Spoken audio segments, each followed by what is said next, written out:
En este penúltimo vídeo, seremos testigos del peso abrumador de la culpa que consume a Raskolnikov. La tensión alcanza su punto máximo, y la historia se acerca a su clímax. Prepárense para un capítulo lleno de emociones intensas y revelaciones impactantes. Parte 6. Capítulo 1. La situación de Raskolnikov era muy extraña. Parecía que una especie de niebla le envolvía y aislaba del resto de los hombres. Cuando, andando el tiempo, se acordaba de este periodo de su vida, adivinaba que había debido de perder muchas veces la conciencia de sí mismo y que tal estado de ánimo hubo de prolongarse y durar, con ciertos intervalos lúcidos, hasta la catástrofe definitiva. Estaba positivamente convencido de que había incurrido en muchos desaciertos, por ejemplo, el de no haber advertido a menudo la sucesión cronológica de los acontecimientos. Por lo menos, cuando más adelante quiso coordinar sus recuerdos, fuele forzoso recurrir a testimonios extraños para saber muchas particularidades acerca de sí mismo. Confundía marcadamente los hechos, o consideraba tal incidente como consecuencia de otro que solo existía en su imaginación. A veces sentíase dominado por un temor morboso que degeneraba en terror pánico, pero se acordaba también de que había tenido momentos, horas, y tal vez días, en los cuales, por el contrario, estuvo sumido en una apatía triste solo comparable con la indiferencia de ciertos moribundos. En general, en este último tiempo, lejos de procurar darse cuenta exacta de su situación, hacía esfuerzos para no pensar en ella. Algunos hechos de la vida corriente que no admitían dilación, se imponían, a pesar suyo, a su mente. Por lo contrario, se complacía en desdeñar cuestiones cuyo olvido, en una posición como la suya, por fuerza había de serle fatal. Tenía, sobre todo, miedo a Svidrigailov. Desde que este último le había repetido las palabras por él pronunciadas en casa de Sonia, los pensamientos de Raskolnikov tomaron una dirección nueva. Pero aunque esta complicación imprevista le inquietaba mucho, el joven no se apresuraba a poner las cosas en claro. A veces, cuando vagaba por algún barrio lejano y solitario, o cuando se veía solo sentado a la mesa de un mal cafetín, sin saber por qué se encontraba allí, pensaba en Svidrigailov y se prometía tener lo más pronto posible una explicación decisiva con aquel hombre que era para él una constante pesadilla. Cierto día fue casualmente a pasear por las afueras y se le figuró que había dado cita a Svidrigailov en aquel lugar. Otra vez, al despertarse antes de la aurora, se quedó estupefacto al verse tendido en tierra, en medio de un bosquecillo. Por lo demás, durante los 2 o 3 días que siguieron a la muerte de Catalina Ivanovna, Raskolnikov encontró 2 o 3 veces a Svidrigailov, primero en el cuarto de Sonia, y después en el vestíbulo, al lado de la escalera, del domicilio de la joven. En ambas ocasiones, los dos hombres se limitaron a cambiar algunas palabras muy breves, absteniéndose de tocar el punto capital, como si, por acuerdo tácito, se hubiesen entendido para dejar de lado momentáneamente aquella cuestión. El cadáver de Catalina Ivanovna estaba todavía insepulto. Svidrigailov tomaba las disposiciones relativas a los funerales. Sonia estaba también ocupadísima. En el último encuentro, Svidrigailov contó a Rodia que sus gestiones en favor de los hijos de Catalina Ivanovna habían sido coronadas por el éxito. Gracias a la influencia de ciertos personajes amigos suyos, pudo, según decía, conseguir la admisión de los 3 niños en muy buen asilo. Los 1.500 rublos colocados a nombre de ellos no habían contribuido poco a este resultado, porque se admitían con muchas menos dificultades a los huérfanos que poseían un capitalito que a aquellos otros que carecían de recursos. Añadió algunas palabras a propósito de Sonia, prometió pasar uno de aquellos días por casa de Raskolnikov, y dio a entender que existían ciertos asuntos de los que quería tratar reservadamente con él. Mientras hablaba Svidrigailov, no cesaba de observar a su interlocutor. De repente se calló, pero después preguntó, bajando la voz. «Pero, ¿qué le pasa a usted, Rodion Romanovich? Parece que está distraído, no escucha, no mira, diríase que no comprende usted lo que se le habla. Vaya, recobre ánimos. Será preciso que hablemos largo y tendido. Desgraciadamente estoy tan ocupado con mis asuntos como con los ajenos». Rodion Romanovich, añadió bruscamente. A todos los hombres les hace falta aire, mucho aire, aire ante todo. Se apartó vivamente para dejar pasar a un clérigo y a un sacristán, que se disponían a subir la escalera. Iban a rezar el oficio de difuntos. Svidrigailov había cuidado de que esta ceremonia se verificase regularmente 2 veces por día. Se alejó luego, y Raskolnikov, tras un momento de reflexión, siguió al pope a la habitación de Sonia. Se quedó, empero, en el umbral. El oficio comenzó con la tranquila y triste solemnidad de costumbre. Desde su infancia, Raskolnikov experimentaba una especie de terror místico ante el aparato de la muerte, y evitaba, siempre que podía, asistir a las paniquida. Además, esta tenía para él un carácter particularmente conmovedor. Miró a los niños, que estaban arrodillados cerca del ataúd. Polechka lloraba, detrás de ellos, Sonia rezaba, procurando ocultar sus lágrimas. Durante todos estos días no ha levantado una sola vez los ojos hasta mí, ni me ha dicho una sola palabra, pensó Raskolnikov. El sol inundaba de viva luz la habitación, y el humo del incienso subía en espesas espirales. El sacerdote recitó las preces de ritual. Dale, Señor, el reposo eterno. Raskolnikov permaneció allí hasta el fin. Al echar la bendición y al despedirse, el clérigo dirigió una mirada de extrañeza en derredor suyo. Después del oficio, Raskolnikov se acercó a Sonia. La joven tomó las dos manos de Rodia y reclinó la cabeza sobre su hombro. Aquella demostración de amistad dejó estupefacto al que era objeto de ella. ¿Cómo? Sonia no manifestaba la menor aversión ni el menor horror hacia él, ni le temblaban las manos. Aquello era el colmo de la abnegación. Así por lo menos lo juzgó él. La joven no dijo una palabra. Raskolnikov le estrechó la mano y salió. Sentía un profundo malestar.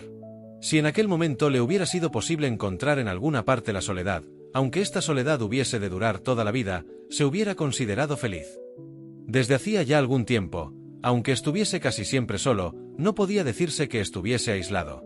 Le ocurría pasearse fuera de la ciudad o irse por una carretera adelante. Una vez penetró en lo más intrincado de un bosque, pero cuanto más solitario era el lugar, más de cerca sentía Raskolnikov la presencia de un ser invisible que le irritaba más que le asustaba. Apresurábase a volver a la ciudad, se mezclaba con la multitud, entraba en los cafés y en las tabernas, iba al Tolkuchi o a la Sienia. Allí se encontraba más a gusto y hasta más solo. A la caída de la noche se cantaban canciones en cierto cafetín. Allí pasó una hora entera, escuchándolas con placer, pero enseguida se apoderó de él nuevamente la inquietud. Un pensamiento opresor como un remordimiento empezó a torturarle. Debo estarme aquí oyendo canciones. Adivinaba que no era aquel su único cuidado. Había una cuestión que era preciso resolver sin tardanza, pero, aunque se imponía a su atención, no acertaba a darle una forma precisa. No, es preferible la lucha, tener enfrente a Porfirio o a Svidrigailov. Es mejor un adversario cualquiera, un ataque que rechazar. Haciéndose estas reflexiones, salió presuroso del cafetín. De repente, el pensamiento de su madre y de su hermana le llenó de terror. Pasó aquella noche en el bosque de Krestorevesiostrov, se despertó antes de la aurora, temblando de fiebre y se encaminó a su casa a donde llegó muy temprano. Después de algunas horas de sueño, desapareció la fiebre, pero se despertó tarde, a las 2. Se acordó de que aquel día era el señalado para las exequias de Catalina Ivanovna, y se felicitó de no haber asistido a ellas. Anastasia le trajo la comida, el joven comió y bebió con mucho apetito, casi con avidez. Tenía la cabeza más fresca y disfrutaba de una calma que le era desconocida desde 3 días antes. Hubo un instante en que se asombró de los accesos de terror pánico que había experimentado. La puerta se abrió y entró Razumikin.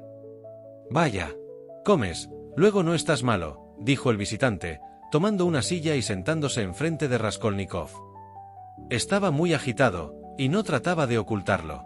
Hablaba con cólera visible pero con apresuramientos, y sin levantar mucho la voz. Se comprendía que su venida era motivada por alguna causa grave. «Escucha», comenzó a decir en tono resuelto, «pienso dejar a todos ustedes en paz, porque veo claramente que el juego que hacen es indescifrable para mí. No vayas a creer que vengo a interrogarte, no trato de sacarte las palabras del cuerpo. Aunque tú mismo me dijeras todos tus secretos, me negaría a oírlos, escupiría y me iría.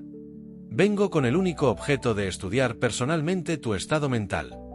Hay personas que te creen loco de remate o en vísperas de estarlo, y te confieso que me sentía inclinado a participar de esa opinión, en vista de que tu proceder es estúpido, bastante feo y completamente inexplicable.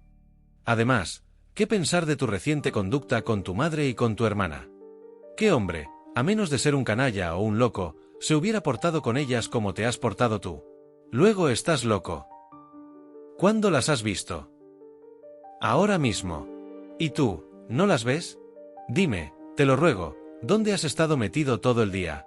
3 veces he venido hoy.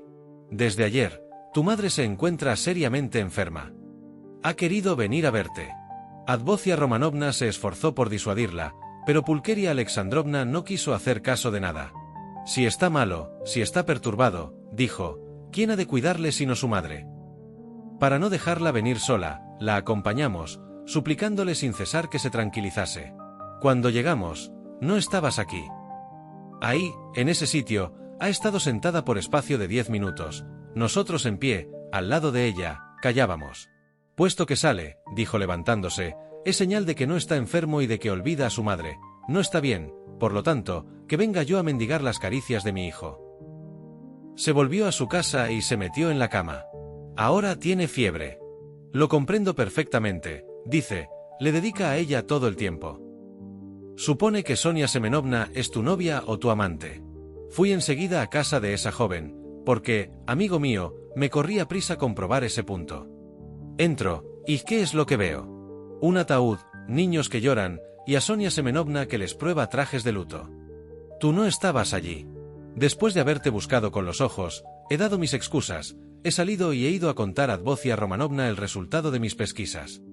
Decididamente todo esto nada significa. Aquí no se trata de ningún amorío, resta, pues, como lo más probable, la hipótesis de la locura.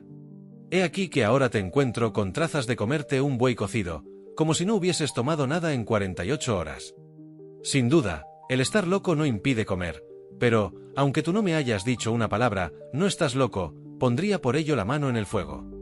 Para mí, este es un punto fuera de discusión.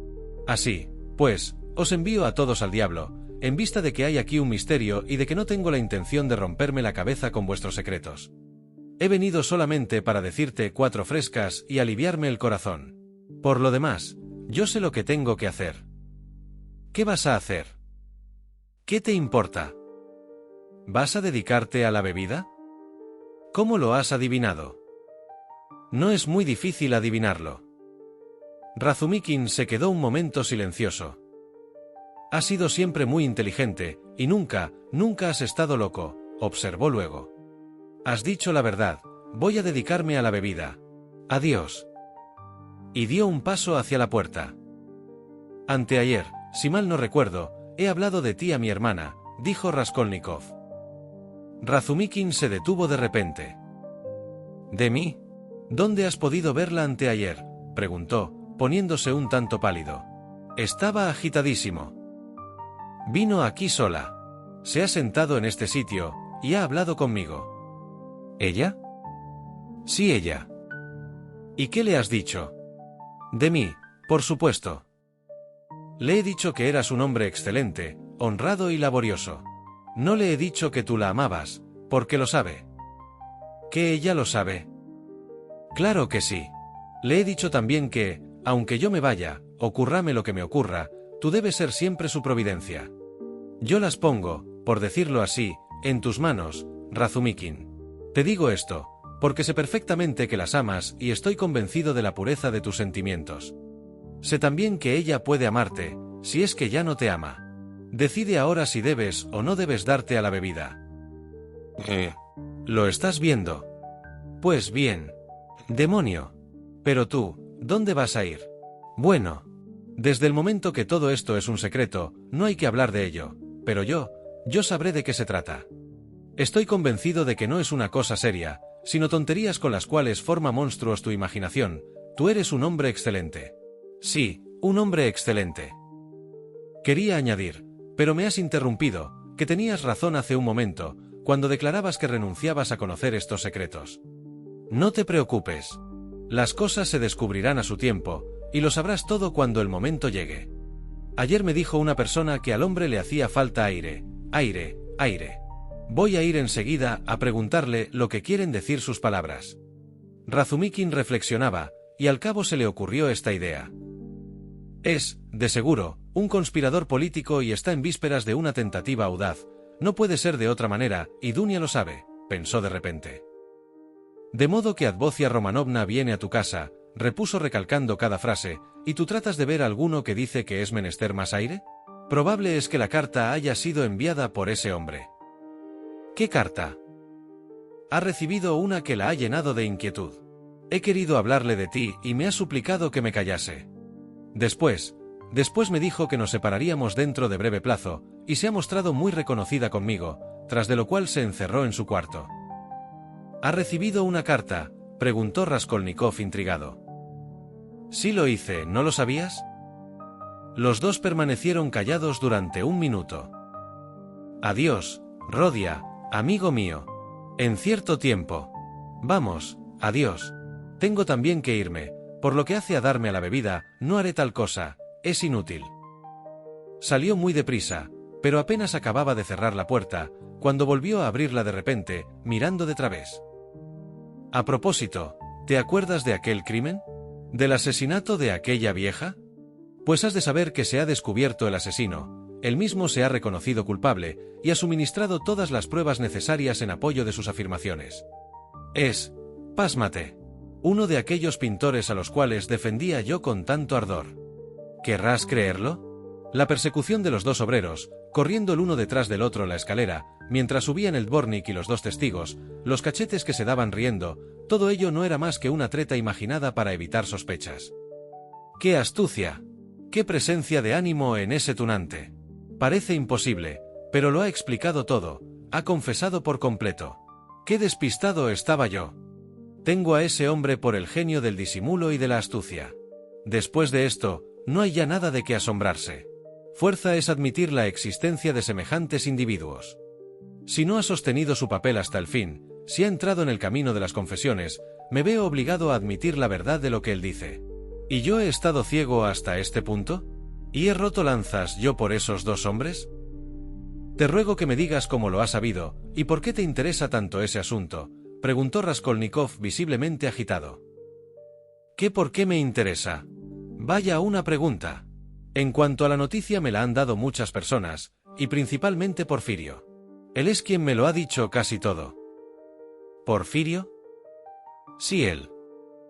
¿Y qué es lo que te ha dicho?, preguntó Raskolnikov inquieto.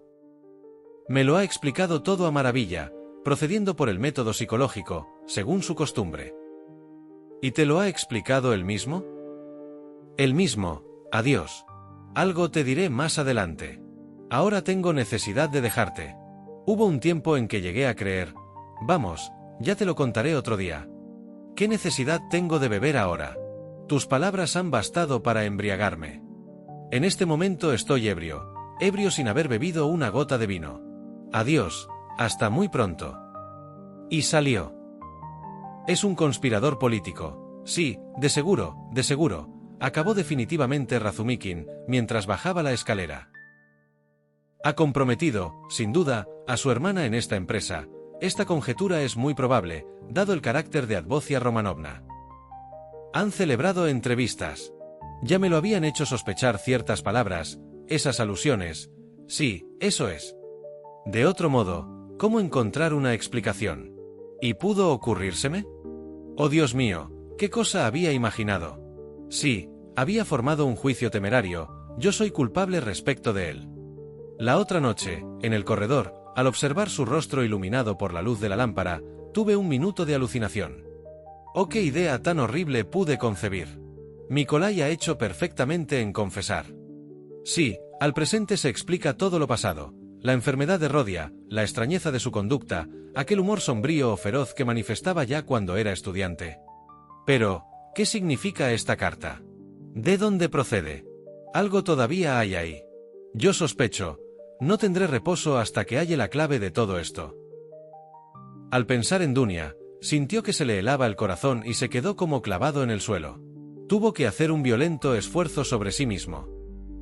En cuanto se hubo marchado Razumikin, Raskolnikov se levantó y se acercó a la ventana, luego se paseó de un rincón a otro, como si hubiese olvidado las dimensiones exiguas de su cuartucho. Al fin, volvió a sentarse en el sofá. Un repentino cambio habíase operado en él, tenía aún que luchar, era un recurso. Sí, un recurso, un medio de escapar de su penosa situación y de la angustia que padecía desde que vio a Nikolai en el despacho de Porfirio. Después de aquel dramático incidente, en el mismo día, ocurrió la escena en casa de Sonia, escena cuyas peripecias y desenlaces habían engañado las previsiones de Raskolnikov. Se había mostrado débil, había reconocido, de acuerdo con la joven, y reconocido sinceramente, que no podía llevar solo semejante fardo. ¿Y Svidrigailov? Este era un enigma que le inquietaba, pero de otra manera. Existía quizá medio de desembarazarse de Svidrigailov, pero de Porfirio era harina de otro costal. De modo que el mismo Porfirio es el que ha explicado a Razumikin la culpabilidad de Nikolai procediendo por el método psicológico, continuaba diciéndose Raskolnikov. De seguro hay aquí algo de esa maldita psicología. Porfirio. ¿Cómo Porfirio ha podido creer durante un solo minuto culpable a Nikolai, después de la escena que acababa de pasar entre nosotros, y que no admite más que una solución? Durante aquella entrevista, sus palabras, sus gestos, sus miradas, el sonido de su voz, todo demostraba en él una convicción tan invencible que no ha podido quebrantar ninguna de las pretendidas confesiones de Nikolai. Hasta el mismo Razumikin comenzaba a dudar. El incidente del corredor le ha hecho reflexionar, sin duda. Corrió a casa de Porfirio, pero, ¿por qué este último le ha engañado de este modo? Es evidente que no ha hecho tal cosa sin ningún motivo, debe de tener sus intenciones, pero, ¿cuáles son? En verdad, ha pasado ya bastante tiempo desde aquel día, y no tengo aún ni rastro de noticias de Porfirio. Quién sabe, sin embargo, si este no será un mal signo. Raskolnikov tomó la gorra, y, después de ligera reflexión, se decidió a salir. Aquel día, por primera vez, después de muy largo tiempo, se sentía en plena posesión de sus facultades intelectuales. Es preciso acabar con Svidrigailov, pensaba, y, cueste lo que cueste, terminar este asunto lo más pronto posible. Además, parece que espera mi visita. En aquel instante se desbordó el odio de tal manera en su corazón, que, si hubiese podido matar al uno o al otro de aquellos dos seres detestables, Svidrigailov o Porfirio, acaso no habría vacilado en hacerlo. Mas apenas había acabado de abrir la puerta, cuando se encontró cara a cara con Porfirio en persona. El juez de instrucción venía a su casa. Al pronto Raskolnikov se quedó estupefacto, pero se repuso enseguida. Cosa extraña, aquella visita, ni le asombró demasiado, ni le causó casi ningún terror. Esto es, acaso, el desenlace, mas, ¿por qué ha amortiguado el ruido de sus pasos? Nada he oído. Quizá estaba escuchando detrás de la puerta. No esperaba usted mi visita, dijo alegremente Porfirio Petrovich. Tenía desde hace mucho tiempo el propósito de venir a verle, y al pasar delante de su casa, se me ha ocurrido entrar a saludarle. ¿Iba usted a salir? No le detendré. 5 minutos solamente, el tiempo de fumar un cigarrillo. Siéntese usted, Porfirio Petrovich, siéntese usted, dijo Raskolnikov ofreciendo una silla al visitante, con un aire tan afable y satisfecho, que él mismo se hubiera sorprendido si hubiese podido verse. Habían desaparecido todas las huellas de sus impresiones precedentes. Acontece a veces que el hombre que por espacio de media hora ha estado luchando con un ladrón experimentando angustias mortales, no siente ningún temor cuando el puñal del bandido llega a su garganta. El joven se sentó enfrente de Porfirio y fijó en él una mirada tranquila. El juez de instrucción guiñó los ojos y comenzó por encender un cigarrillo. «Venga. Vamos, habla ya», le gritaba mentalmente Raskolnikov.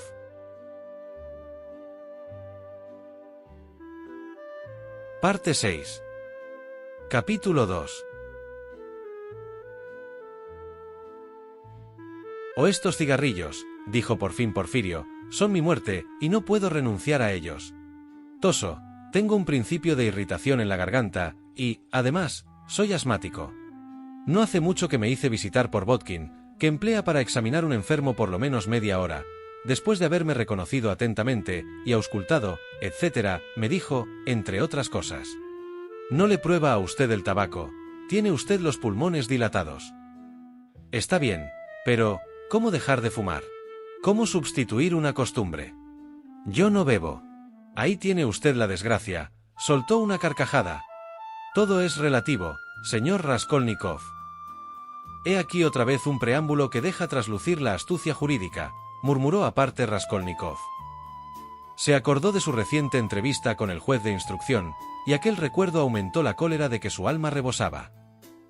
Estuve ayer aquí, no lo sabía, continuó Porfirio Petrovich, paseando la mirada en derredor suyo, estuve en este mismo cuarto. Ayer como hoy casualmente en la calle de usted, y se me ocurrió hacerle una visita. La puerta estaba abierta, entré, le esperé un momento, y fui después, sin decir mi nombre a la criada. ¿No cierra usted nunca? La fisonomía de Raskolnikov se obscurecía cada vez más. Porfirio Petrovich adivinó, sin duda, lo que Raskolnikov estaba pensando. He venido a explicarme, querido Rodion Romanovich. Debo a usted una explicación. Prosiguió sonriendo y dando un golpecito en la rodilla del joven. Pero casi al mismo instante tomó su cara una expresión seria, hasta triste, con gran asombro de Raskolnikov, a quien el juez de instrucción se mostraba ahora bajo una fase inesperada. La última vez que nos vimos pasó entre nosotros una extraña escena. Quizá he cometido con usted grandes errores, y lo siento.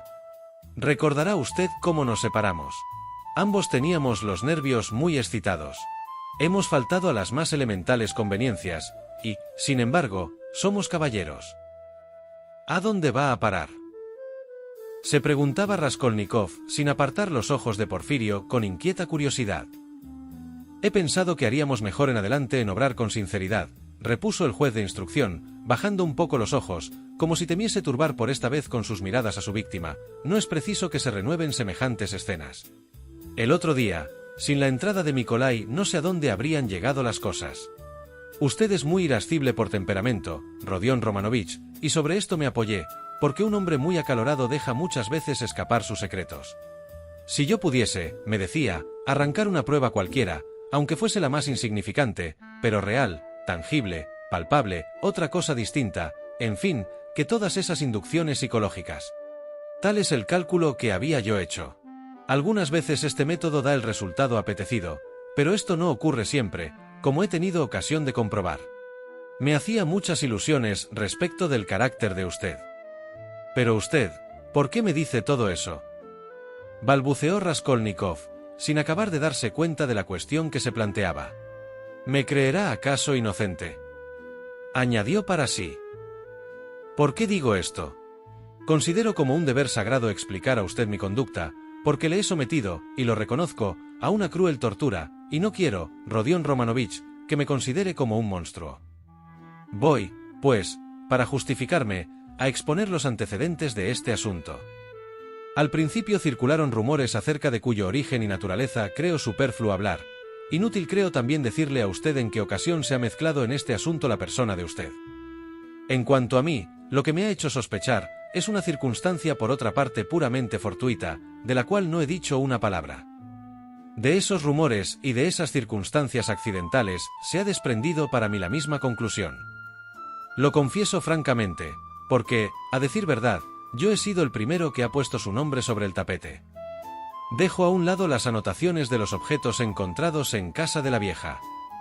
Tal indicio y otros muchos del mismo género nada significan. Estando en esto, tuve ocasión de conocer el incidente ocurrido en el despacho de policía. Aquella escena me fue referida con todo género de pormenores por alguno que había desempeñado su papel a las mil maravillas. Pues bien, en tales condiciones, ¿cómo no inclinarse en cierta dirección? 100 conejos no hacen un caballo, 100 presunciones no hacen una prueba, dice el proverbio inglés. Esto también es lo que aconseja la razón, pero ¿quién puede luchar contra las pasiones? El juez de instrucción es hombre, y, por consiguiente, apasionado. Me acordé también del trabajo que publicó usted en una revista. Me había gustado mucho como aficionado, por supuesto, aquel primer ensayo de la juvenil pluma de usted. Se veía allí una convicción sincera y un entusiasmo ardiente. Aquel artículo debió de ser escrito con mano febril durante una noche de insomnio. El autor no se detendrá aquí, pensé yo al leerlo. ¿Cómo, dígame usted, no relacionar esto con lo que luego se siguió? La atracción era irresistible. Señor, ¿digo algo? ¿Afirmo al presente lo que esto sea? Me limito a señalar una reflexión que me hice entonces. ¿Qué es lo que pienso ahora? Nada, es decir, poco menos que nada. Por el momento, tengo entre las manos a Nikolai y hay hechos que le acusan. Valientes hechos. Si le digo todo esto, es para que no dé usted torcida interpretación a mi conducta del otro día. ¿Por qué, me preguntará usted, no se hizo un registro en mi casa? Estuve aquí.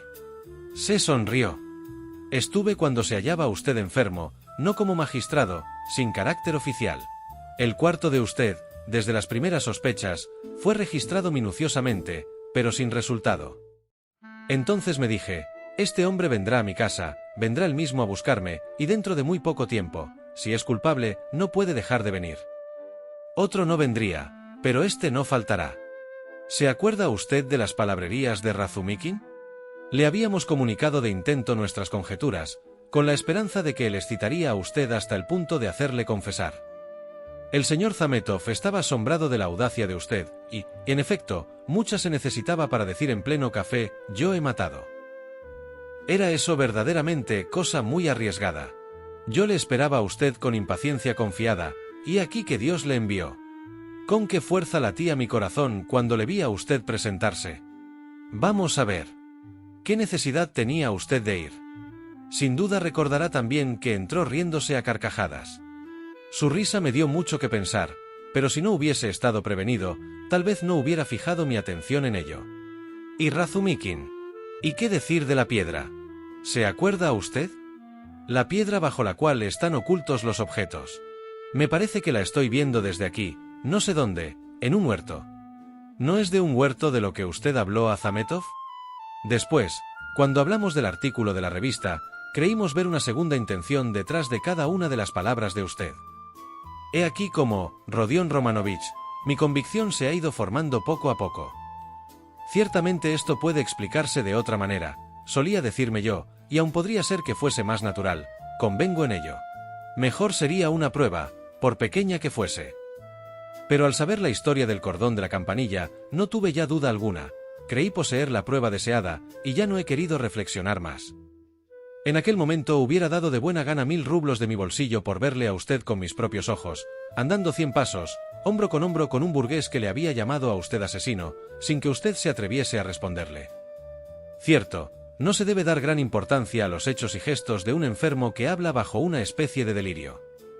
Sin embargo, después de lo sucedido, ¿cómo ha podido asombrarse usted, Rodion Romanovich, de la manera como me he portado? ¿Y por qué, precisamente en aquel momento, vino usted a mi casa?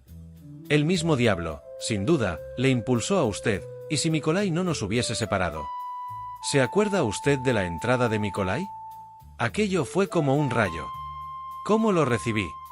No hice el menor caso de sus palabras, como pudo usted advertir. Después que usted se marchó seguí interrogándole. Me respondió sobre ciertos puntos de una manera tan exacta, que me quedé asombrado. A pesar de esto, sus declaraciones no lograron destruir mi incredulidad, y me quedé tan inquebrantable como una roca. Razumikin acaba de decirme que estaba usted ya convencido de la culpabilidad de Nikolai, que usted mismo le había asegurado que... Le faltó el habla y no pudo continuar. Vaya, Razumikin, exclamó Porfirio Petrovich, que parecía satisfecho de haber oído, al cabo, que salía una observación de labios de Raskolnikov. Se sonrió. Trataba de verme libre de Razumikin, que venía a mi casa con aires investigadores y que nada tiene que ver en este negocio. Dejémosle a un lado, si a usted le parece. ¿Quiere usted saber la idea que tengo yo formada de Nikolai? Ante todo, es como un niño, aún no ha llegado a su mayor edad. Sin ser precisamente una naturaleza pusilánime, es impresionable como un artista. No se ría usted si le caracterizo de ese modo, es cándido, sensible, fantástico. En su pueblo, canta, baila y narra cuentos, que van a oír los campesinos de las aldeas vecinas. Suele beber hasta perder la razón, no porque sea, propiamente hablando, lo que se dice un borracho, sino porque no sabe resistir a la influencia del ejemplo cuando se halla entre amigos. No comprende que ha cometido un robo apropiándose de un estuche que ha encontrado. Puesto que lo he encontrado en el suelo, dice, tenía perfecto derecho a tomarlo. Según los vecinos de Zaraisk, sus paisanos, era devoto hasta la exaltación, pasaba las noches rezando y leía sin cesar libros religiosos, los viejos, los verdaderos. San Petersburgo ha influido mucho en él, y una vez aquí, se ha dado al vino y a las mujeres, lo que le ha hecho olvidar la religión. Sé que uno de nuestros artistas ha comenzado a darle lecciones. En esto ocurre ese crimen. El pobre muchacho se asusta, y se echa una cuerda al cuello. ¿Qué quiere usted? Nuestro pueblo no puede sacudir de su espíritu el prejuicio de que todo hombre buscado por la policía es hombre condenado. En la prisión, Nikolai ha vuelto al misticismo de sus primeros años. Ahora tiene sed de expiación, y solo por eso se ha confesado culpable. Mi convicción en este punto está basada en ciertos hechos que él mismo no conoce. Por lo demás, acabará por confesarme toda la verdad. ¿Cree usted que sostendrá su papel hasta el fin? Espere usted un poco, y ya verá cómo rectifica sus confesiones. Además, si logra dar sobre ciertos puntos un carácter de verosimilitud a su declaración, en cambio sobre otros se encuentra en completa contradicción con los hechos, y nada sabe de ellos. No, Rodion Romanovich, no. El culpable no es Nikolai. Nos encontraremos frente a un hecho fantástico y sombrío. Este crimen tiene la marca del siglo y lleva hondamente grabado el sello de una época que hace consistir toda la vida en buscar la comodidad. El culpable es un tétrico, una víctima del libro. Ha desplegado en su ensayo mucha audacia, pero esta audacia es de un género particular, es la de un hombre que se precipita desde lo alto de una montaña o de un campanario. Ha olvidado cerrar la puerta detrás de él y ha matado a 2 personas para poner en práctica una teoría. Ha matado y no ha sabido aprovecharse de su dinero, lo que pudo tomar fue a ocultarlo bajo una piedra. No bastándole las angustias pasadas en la antesala mientras oía los golpes dados a la puerta y el sonido repetido de la campanilla, cediendo a una irresistible necesidad de experimentar la misma emoción, fue más tarde a visitar el cuarto vacío y a tirar del cordón de la campanilla. Atribuyamos esto a la enfermedad. A un semidelirio, bueno, pero he aquí un punto digno de notarse: ha matado, y no deja de considerarse como un hombre honrado, desprecia a los demás, y se da aires de ángel pálido. No se trata aquí de Nikolai, Rodion Romanovich. Nikolai no es culpable. Este golpe era tanto más inesperado, cuanto que llegaba después de la especie de honrosa disculpa dada por el juez de instrucción. Raskolnikov se echó a temblar. Entonces, ¿quién es el que ha matado?, balbuceó con voz entrecortada. El juez de instrucción se recostó en el respaldo de la silla, como asombrado de semejante pregunta. ¿Cómo? ¿Qué quién ha matado?, replicó, como si no hubiese dado crédito a sus oídos. ¿Quién ha de ser? Usted, Rodion Romanovich, usted es el que ha matado. Sí, claro, usted, añadió en voz baja y en tono de profundo convencimiento. Raskolnikov se levantó bruscamente, permaneció en pie algunos segundos, y después se sentó sin decir una sola palabra. Ligeras convulsiones agitaban los músculos de su rostro. «Le tiemblan a usted las manos como el otro día», hizo notar con interés Porfirio. «Por lo que veo, usted no se ha hecho cargo del objeto de mi visita, Rodion Romanovich», prosiguió, después de una pausa. «De aquí el asombro de usted. He venido precisamente para decirlo todo y esclarecer la verdad». «Yo no he matado», murmuró el joven, defendiéndose como lo hace un niño sorprendido en falta. «Sí lo hizo. Ha sido usted, Rodion Romanovich, ha sido usted solo», replicó severamente el juez de instrucción. Ambos se callaron y, cosa extraña, este silencio se prolongó por unos 10 minutos. Apoyado de codo sobre la mesa, Raskolnikov se metía los dedos entre el cabello. Porfirio Petrovich esperaba sin dar señal alguna de impaciencia. De repente el joven miró despreciativamente al magistrado. «Vuelve usted a sus antiguas prácticas, Porfirio Petrovich. Siempre los mismos procedimientos. ¿Cómo no le fastidian a usted ya? No se ocupe usted de mis procedimientos. Otra cosa sería si estuviésemos en presencia de testigos, pero aquí hablamos a solas. No he venido para cazarle y prenderle como un pajarito. Que usted confiese o no, en este momento me es igual. En un caso y en otro, mi convicción está formada. Si eso es así, ¿por qué ha venido usted?», preguntó con mal gesto Raskolnikov. «Le repito la pregunta que ya en otra ocasión le hice. Si me cree usted culpable, ¿por qué no dicta un auto de prisión contra mí? Vaya una pregunta. Le responderé a usted punto por punto. En primer lugar, la detención de usted no me serviría para nada». «¿Cómo? ¿Qué no le serviría a usted de nada? Puesto que está convencido, debería usted». «¿Qué importa mi convicción? Hasta el presente no descansa más que sobre nubes. ¿Y para qué había de poner a usted en reposo? Usted lo comprende, puesto que pide usted que se le detenga.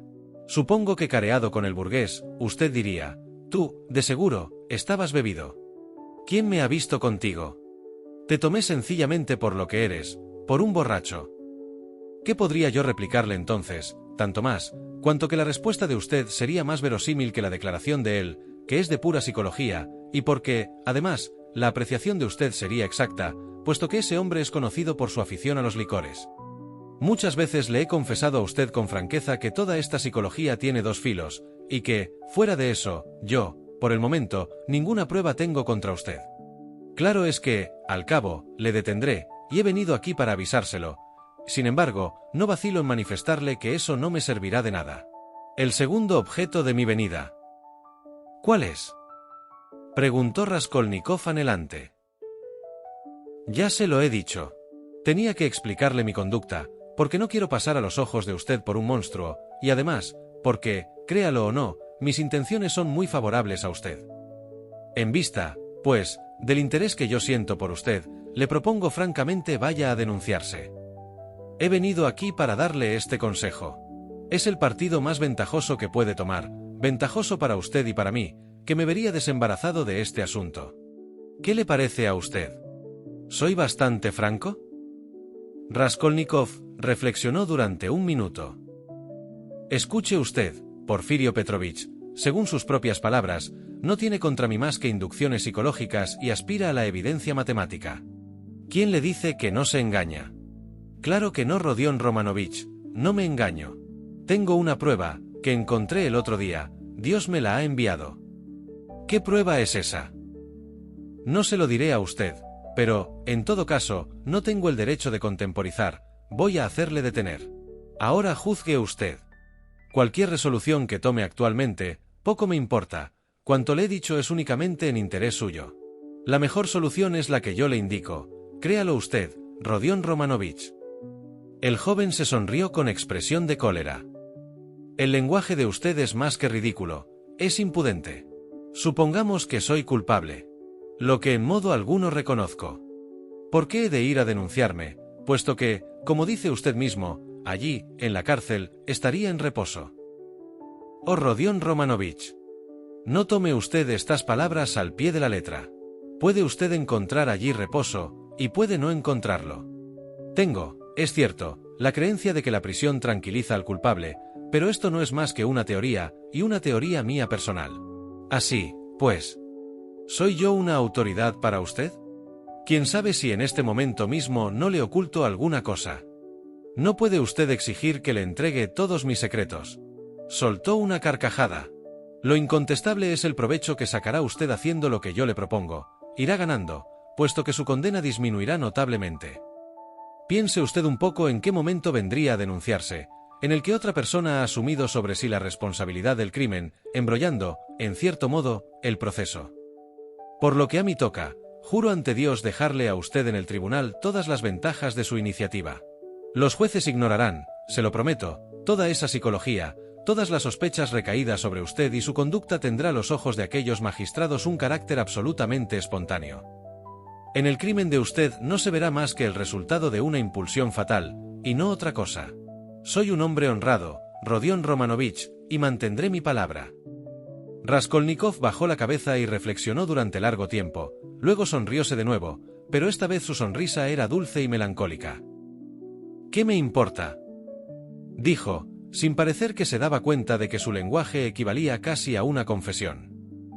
¿Qué me importa la disminución de pena de que usted me habla? No la necesito para nada. Vamos, lo que yo temía, exclamó, como a pesar suyo, Porfirio. Ya me temía yo que desdeñaría usted nuestra indulgencia. Raskolnikov le miró con expresión grave y triste. No desprecie usted la vida, continuó el juez de instrucción. Todavía es muy larga para usted. ¿Cómo? ¿No quiere una disminución de pena? A fe que no es usted descontentadizo. ¿Qué tendría yo en adelante en perspectiva? La vida. ¿Acaso es usted profeta, para saber lo que la vida le reserva? Busque usted, y encontrará. Quizá Dios esperaba a usted. Por otra parte, su condena no será perpetua. Obtendré circunstancias atenuantes, dijo riendo Raskolnikov. ¿Es quizá vergüenza burguesa lo que le impide a usted confesarse culpable? Es preciso sobreponerse a eso. Yo me burlo de esa preocupación, murmuró con tono despreciativo el joven. Hizo ademán de levantarse, pero se quedó sentado, abatidísimo. Es usted desconfiado, y piensa, sin duda, que trato de embaucarle groseramente, pero... ¿Acaso ha vivido usted mucho?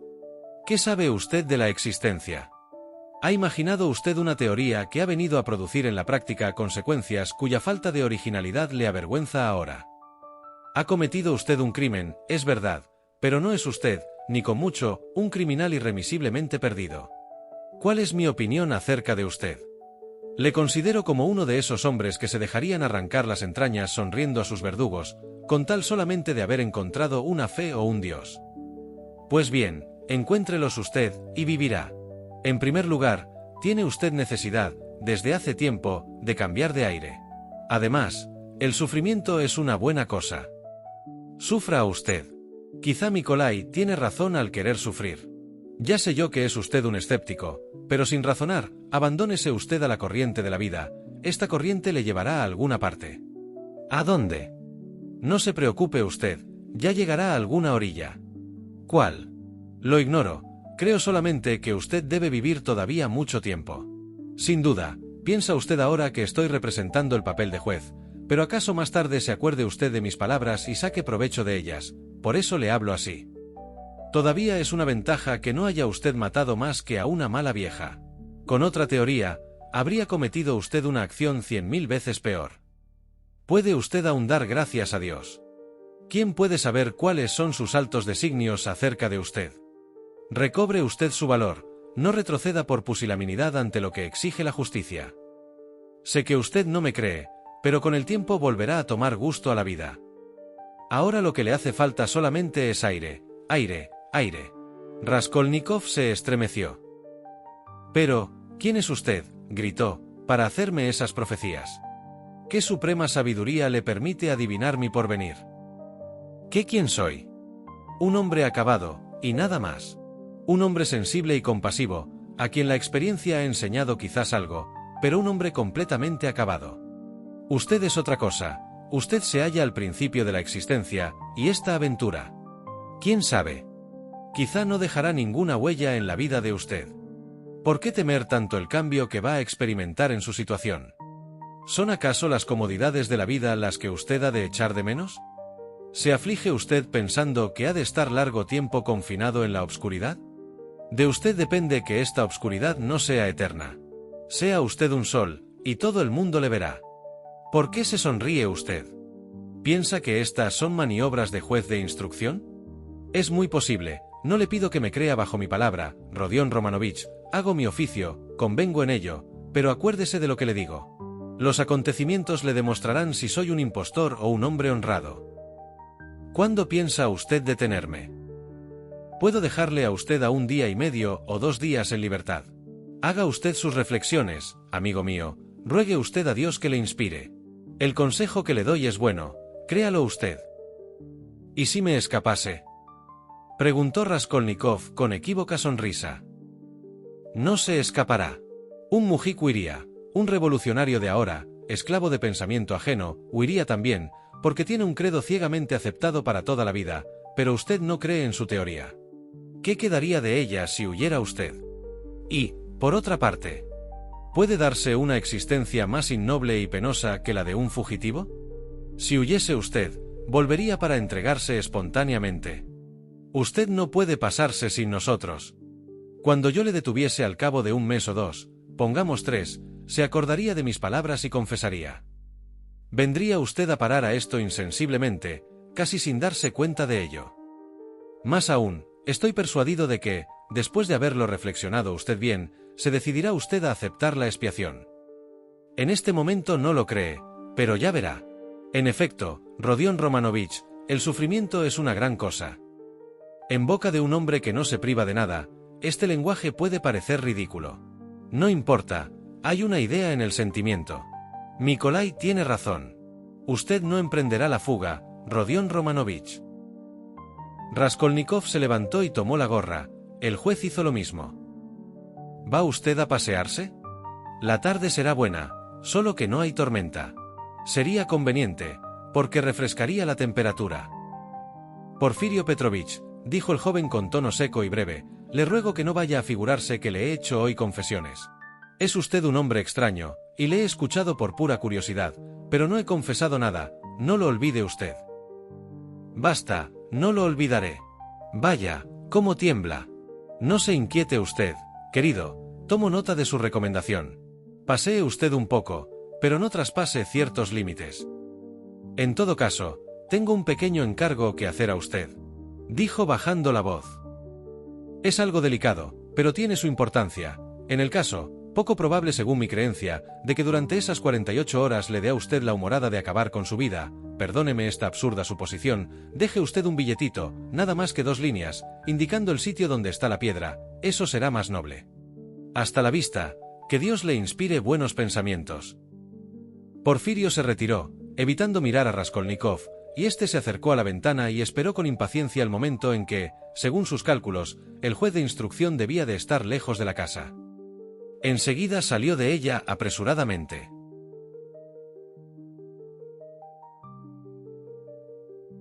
Parte 6. Capítulo 3. Tenía prisa de ver a Svidrigailov.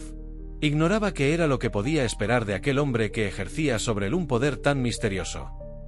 Desde que Raskolnikov se hubo convencido de ello, le devoraba la inquietud, y al presente no podía retrasar el momento de una explicación. Conforme iba andando le preocupaba, sobre todo, esta sospecha. ¿Habrá ido Svidrigailov a casa de Porfirio? Pero a lo que él se le alcanzaba, Svidrigailov no debía haber ido. Raskolnikov lo hubiera jurado. Repasando en su mente todas las circunstancias de las visitas de Porfirio, llegaba siempre a la misma conclusión negativa. Pero el que Svidrigailov no hubiese ido aún, no quería decir que no lo haría más tarde.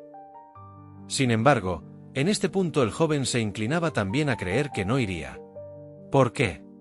No habría podido aducir las razones en que se fundaba, y aunque hubiera podido explicárselo, no se habría preocupado demasiado. Todas estas cosas le atormentaban, y al propio tiempo le eran casi indiferentes. Cosa extraña, casi increíble. Por crítica que fuese su situación actual, Raskolnikov no tenía, a causa de ella, más que una débil inquietud. Lo que le ponía en cuidado era una cuestión mucho más importante, que no era aquella. Experimentaba, además, un inmenso cansancio moral, aunque para razonar se hallaba en mucho mejor estado que los días precedentes. Después de tantos combates librados, ¿sería menester aún nueva lucha para triunfar de aquellas miserables dificultades? ¿Convendría, por ejemplo, ir a poner sitio a Svidrigailov, ante el temor de que fuese a casa del juez de instrucción? ¡Oh, cuánto le enervaba todo aquello! Sin embargo, tenía prisa de ver a Arcadio Ivanovich. ¿Esperaba de él algo nuevo, un consejo, un medio de salir de su situación? Los náufragos se agarran a una paja. ¿Era el destino o el instinto lo que empujaba a estos hombres uno hacia el otro? Quizá Raskolnikov daba este paso sencillamente porque no sabía a qué santo encomendarse, tal vez tenía necesidad de alguien que no fuese Svidrigailov, y tomaba a este último a falta de otro mejor. ¿Sonia? ¿Para qué había de ir a casa de Sonia? ¿Para hacerla llorar más? Por otra parte, Sonia le daba espanto. Esta joven era para él el decreto irrevocable, la sentencia sin apelación. En aquel momento no se sentía con fuerzas para afrontar la vista de la muchacha. No, era mejor hacer una tentativa acerca de Svidrigailov. Se confesaba interiormente que desde hacía largo tiempo Arcadio Ivanovich le era en cierto modo necesario. No obstante, ¿qué podía haber de común entre ellos? Su criminalidad misma no era motivo para aproximarlos. Aquel hombre le desagradaba mucho, pues evidentemente era muy disipado y quizá muy malo. Acerca de él corrían siniestras leyendas. Cierto que protegía a los huérfanos de Catalina Ivanovna, pero ¿sabía por qué obraba de este modo? Tratándose de semejante hombre, había de temer siempre algún tenebroso designio. Desde muchos días antes no cesaba de inquietarle otro pensamiento, aunque el joven, por lo penoso que le era, se esforzase en desecharlo. Svidrigailov anda siempre dando vueltas en derredor mío, se decía, ha descubierto mi secreto, tuvo intenciones acerca de mi hermana, quizá las tiene todavía. ¿Tratará ahora que posee mi secreto de emplearlo como arma contra Dunia? Este pensamiento, que solía preocuparle hasta en sueños, no se había presentado jamás a su imaginación con tanta claridad como en aquel momento en que se dirigía al domicilio de Svidrigailov. Se le ocurrió la idea de decírselo todo a su hermana, lo que cambiaría extraordinariamente la situación. Pensó después que haría bien en denunciarse, para prevenir un paso imprudente por parte de Dunia. ¿Y la carta? Aquella mañana Dunia había recibido una. ¿Quién, en San Petersburgo, podía escribirle? ¿Acaso Luzhin? En verdad, Razumikin era buen guardián, pero no sabía nada. ¿No debería yo contárselo todo a Razumikin?, se preguntó Raskolnikov con alivio de corazón. En todo caso, es preciso ver cuanto antes a Svidrigailov. Gracias a Dios, los pormenores importan aquí menos que el fondo de la cuestión, pero si Svidrigailov tiene la audacia de intentar alguna cosa contra mi hermana, le mataré. Tenía el alma oprimida por un penoso presentimiento. Se detuvo en medio de la calle y miró en derredor suyo. ¿Qué camino había tomado? ¿En dónde estaba? Se encontraba en la perspectiva ******, a 30 o 40 pasos del mercado de Leno, que acababa de atravesar. El piso segundo de la casa a la izquierda estaba ocupado totalmente por un café, todas las ventanas se hallaban abiertas. A juzgar por las cabezas que allí se veían, el café debía estar lleno de gente. En la sala se cantaba, se tocaba el violín, el clarinete y el tambor turco, se oían también gritos de mujeres. Sorprendido de verse en aquel sitio, el joven iba a volver sobre sus pasos, cuando, de pronto, en una de las ventanas vio a Svidrigailov con la pipa en la boca, sentado delante de una mesa de tomar té. Aquella vista le causó asombro mezclado de terror. Svidrigailov le contemplaba en silencio, y cosa que asombró aún más a Raskolnikov, hizo un movimiento como si tratase de impedir que le viesen. Por su parte Raskolnikov fingió no verle, y se puso a mirar hacia otro lado, pero continuaba siguiéndole con el rabillo del ojo. La inquietud le hacía latir el corazón. Evidentemente Svidrigailov no quería ser visto. Se quitó la pipa de la boca y quiso retirarse, pero al levantarse reconoció, sin duda, que era demasiado tarde. Repitióse sobre poco más o menos la misma escena que al principio de la entrevista en la habitación de Raskolnikov. Cada uno de ellos sabía que era observado por el otro. Una maliciosa sonrisa erró en los labios de Svidrigailov, el cual prorrumpió, al fin, en una estrepitosa carcajada. «Pues bien, entre usted, si quiere, aquí estoy», gritó desde la ventana. El joven subió. Encontró a Svidrigailov en un gabinete pequeño contiguo a una gran sala, en la cual había muchos parroquianos, comerciantes, funcionarios, y otros estaban tomando té y oyendo a los coristas que hacían un estruendo espantoso. En una habitación inmediata se jugaba al billar. Svidrigailov tenía delante una botella de champaña empezada y un vaso medio lleno. Le acompañaban dos músicos callejeros, un organillero y una cantante. Esta, muchacha de 18 años, fresca y bien portada, llevaba un traje a rayas y un sombrero tirolés adornado de cintas. Acompañada por el organillero cantaba con voz de contralto, bastante fuerte, una canción trivial en medio del ruido que llegaba de la otra sala. «Ya basta», dijo Svidrigailov cuando entró el hermano de Dunia. La cantante se detuvo enseguida y esperó en actitud respetuosa. Antes también, mientras dejaba oír sus vulgaridades melódicas, mostraba en su fisonomía cierta expresión de respeto. «Oye, Felipe, un vaso», gritó Svidrigailov.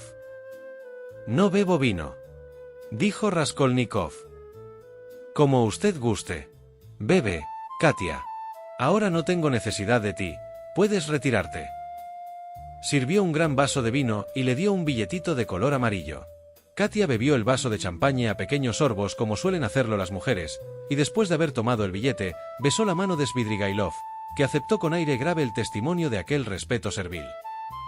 Aún no hacía 8 días que Arkadio Ivanovich había llegado a San Petersburgo, y ya se le tenía por un antiguo parroquiano del establecimiento. «Iba a casa de usted», dijo Raskolnikov, cuando les dejaron solos, «pero ¿cómo se explica que atravesando el mercado de Leno he tomado por la perspectiva ******? Jamás paso por aquí. Tomo siempre la derecha al salir del mercado. Este no es el camino para ir al domicilio de usted. Apenas he asomado por esta parte, cuando le he visto. Es extraño. ¿Por qué no añade usted que es un milagro? Porque quizá no es más que una casualidad». «Esa es la salida a que recurren todos», contestó riendo Svidrigailov. «Aunque en el fondo se crea en el milagro, nadie se atreve a confesarlo. Usted mismo acaba de decir que esto, quizá, no es más que una casualidad. No puede usted imaginarse, Rodion Romanovich, cuán poco valor hay aquí para sostener una opinión. No lo digo por usted, porque sé que si tiene una opinión personal, no teme afirmarla, por eso precisamente ha atraído usted mi curiosidad. ¿Solo por eso? Me parece que es bastante. Svidrigailov se hallaba en un visible estado de excitación, aunque no había bebido más que un vaso de vino espumoso. Creo que cuando usted vino a mi casa ignoraba todavía si yo tenía o no eso que llama usted opinión personal, observó Raskolnikov. Entonces era otra cosa. Cada cual tiene su manera de ver, pero, en cuanto al milagro, diré que quizá ha estado usted durmiendo durante todos estos días. Yo mismo le di las señas de este café, y no es sorprendente que haya usted venido derechamente a él. Le indiqué el camino que se debe seguir para encontrarme. ¿No se acuerda usted? Lo he olvidado, respondió sorprendido Raskolnikov. No lo dudo, por 2 veces le he dado estas indicaciones. La dirección se ha grabado maquinalmente en la memoria de usted, y ella le ha guiado a su pesar, pero he aquí que se me ocurre una cosa. Estoy seguro de que en San Petersburgo muchas personas andan hablando consigo mismas. Es una ciudad de semilocos. Si hubiese en ella sabios, médicos, jurisconsultos y filósofos, podrían hacer curiosos estudios, cada cual en su especialidad. No hay otro lugar en el mundo en que el alma humana esté sometida a influencias tan sombrías y tan extrañas. La acción solamente del clima es ya funesta.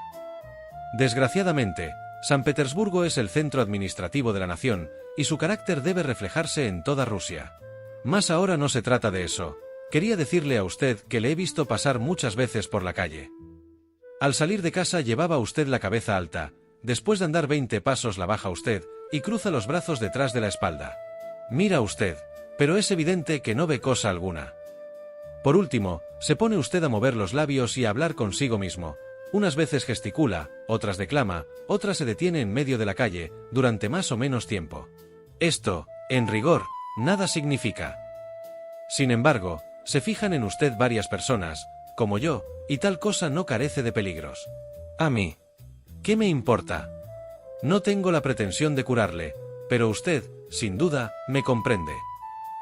¿Sabe usted que se me sigue?, preguntó Raskolnikov, fijando en Svidrigailov una mirada investigadora. No sé nada, respondió este asombrado. Bueno, no hablemos de mí, murmuró Raskolnikov frunciendo las cejas. Está bien. No hablaremos de usted. Dígame más bien si es verdad que por 2 veces me ha indicado este tractir como sitio en que podía encontrarle a usted. ¿Por qué, hace un momento, cuando he levantado los ojos a la ventana, se ha ocultado usted, tratando de que yo no le viera? Lo he advertido perfectamente. Soltó una carcajada.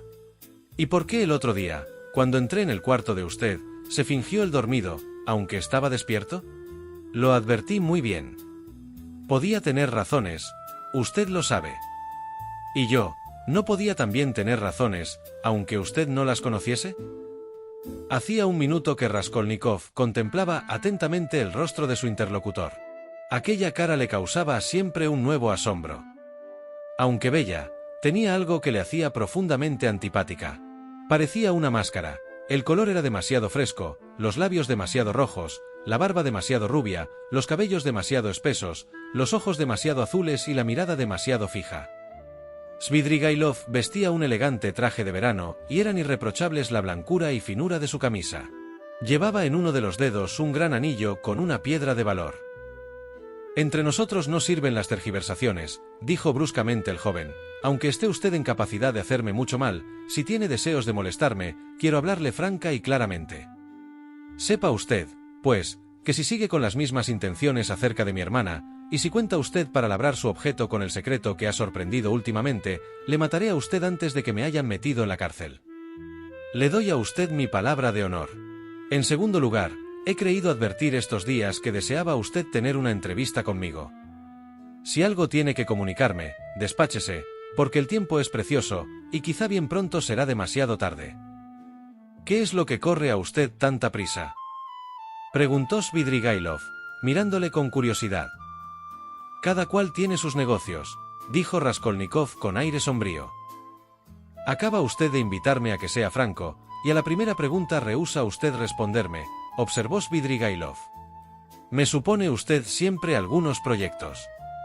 En la posición de usted, tal cosa se comprende perfectamente, pero aunque tengo el deseo de vivir en buena armonía con usted, no me tomaré la molestia de desengañarle. Verdaderamente no vale la pena, no tengo nada que decirle. ¿Por qué está usted siempre dando vueltas en derredor mío?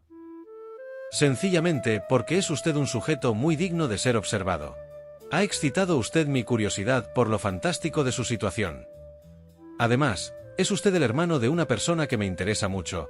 Ella me ha hablado de usted varias veces, y su lenguaje me ha hecho pensar que tiene usted una gran influencia sobre ella.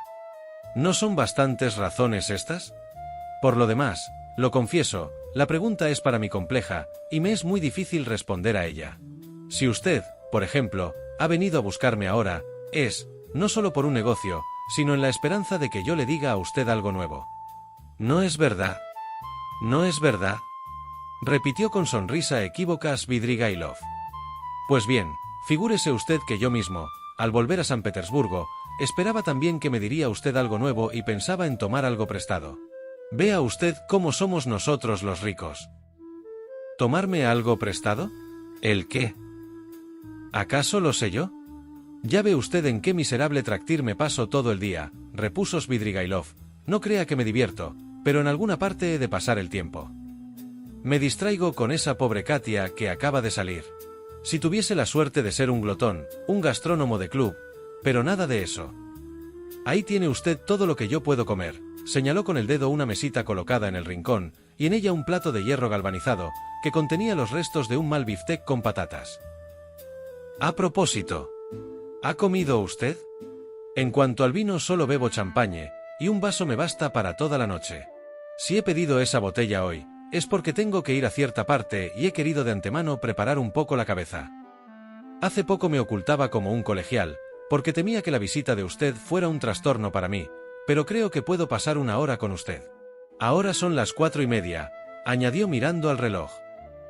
¿Querrá usted creer que hay momentos en que me disgusta no ser nada, ni fotógrafo, ni periodista? Suele ser muy fastidioso no tener ninguna especialidad. Ciertamente, pensaba que me diría usted algo nuevo. ¿Quién es usted y por qué ha venido aquí? ¿Qué quién soy? Lo sabe usted, un gentilhombre. He servido 2 años en caballería, después de lo cual me he paseado por San Petersburgo. Más tarde me casé con Marfa Petrovna, y luego me fui a vivir al campo. Ahí tiene mi biografía. Según parece, es usted jugador. ¿Jugador yo? No diga usted eso, diga usted más bien que soy un tahur. Vaya. ¿Usted hace trampas en el juego? Sí las hago. ¿Habrá recibido usted alguna vez bofetadas? Sí, alguna que otra. ¿Por qué me pregunta usted eso? Pues bien, podría usted batirse en duelo. Eso produce sensaciones. No tengo ninguna objeción que hacer a usted. Además, yo estoy poco fuerte en discusiones fisiológicas. Confieso que si he venido aquí, es solo por las mujeres. ¿Enseguida de haber enterrado a Marfa Petrovna? Svidrigailov se sonrió. Pues bien, sí, respondió con una franqueza desconcertante. Parece que le escandaliza lo que le digo. ¿Se asombra usted de que me escandalice la disipación? ¿Por qué no había de seguir mis inclinaciones? ¿Por qué he de renunciar a las mujeres, puesto que las amo? Eso es una ocupación. Raskolnikov se levantó. Sentíase a disgusto y se arrepentía de haber venido. Svidrigailov le parecía el hombre más depravado del mundo. Quédese usted un momento, que le traigan té. Vamos, siéntese. Le contaré alguna cosa. ¿Quiere que le refiera cómo una mujer emprendió la tarea de convertirme? Esto será una respuesta a su primera pregunta, puesto que se trata de la hermana de usted. ¿Puedo contarlo? Mataremos el tiempo. Sea, más espero que usted. No tenga usted miedo. Aun siendo un hombre tan vicioso, Advocia Romanovna no puede inspirarme más que profunda estimación. Creo haberla comprendido, y de ello me enorgullezco. Pero, ¿sabe usted que cuando no se conoce a las personas se corre el riesgo de engañarse? Pues eso es lo que me ha pasado con su hermana de usted. Lléveme el diablo. ¿Por qué es tan hermosa? Yo no tengo la culpa. En una palabra, esto empezó por un capricho de libertino. Es preciso decirle a usted que Marfa Petrovna me concedía cierta libertad con las campesinas. Acababa de venir a nuestra casa, procedente de una aldea vecina, una muchacha, como camarera, llamada Paracha. Era muy linda, pero tonta de capirote. Sus lágrimas y sus gritos, que alborotaban toda la casa, ocasionaron un escándalo. Cierto día, después de comer, Advocia Romanovna me llamó aparte, y mirándome con ojos relampagueantes, exigió de mí que dejase en paz a la pobre Paracha. Quizá fue la primera vez que hablamos a solas. Es claro, me apresuré a deferir a su demanda. Traté de parecer conmovido y turbado. En una palabra, representé mi papel a conciencia. A partir de este momento tuvimos conferencias secretas, en las cuales me predicaba moral, me suplicaba con las lágrimas en los ojos que cambiase de vida. Sí, con las lágrimas en los ojos. Vea usted hasta dónde llega en algunas jóvenes, la pasión por la propaganda. Por supuesto, yo imputaba todos mis errores al destino, me consideraba como un hombre privado de luz, y, finalmente, puse en práctica un medio que no falla jamás con las mujeres, la adulación. Espero que no se incomodará usted porque le diga que Advocia Romanovna no fue en un principio insensible a los elogios que yo la prodigaba. Por desgracia, eché a perder todo el negocio por mi impaciencia y por mi necedad.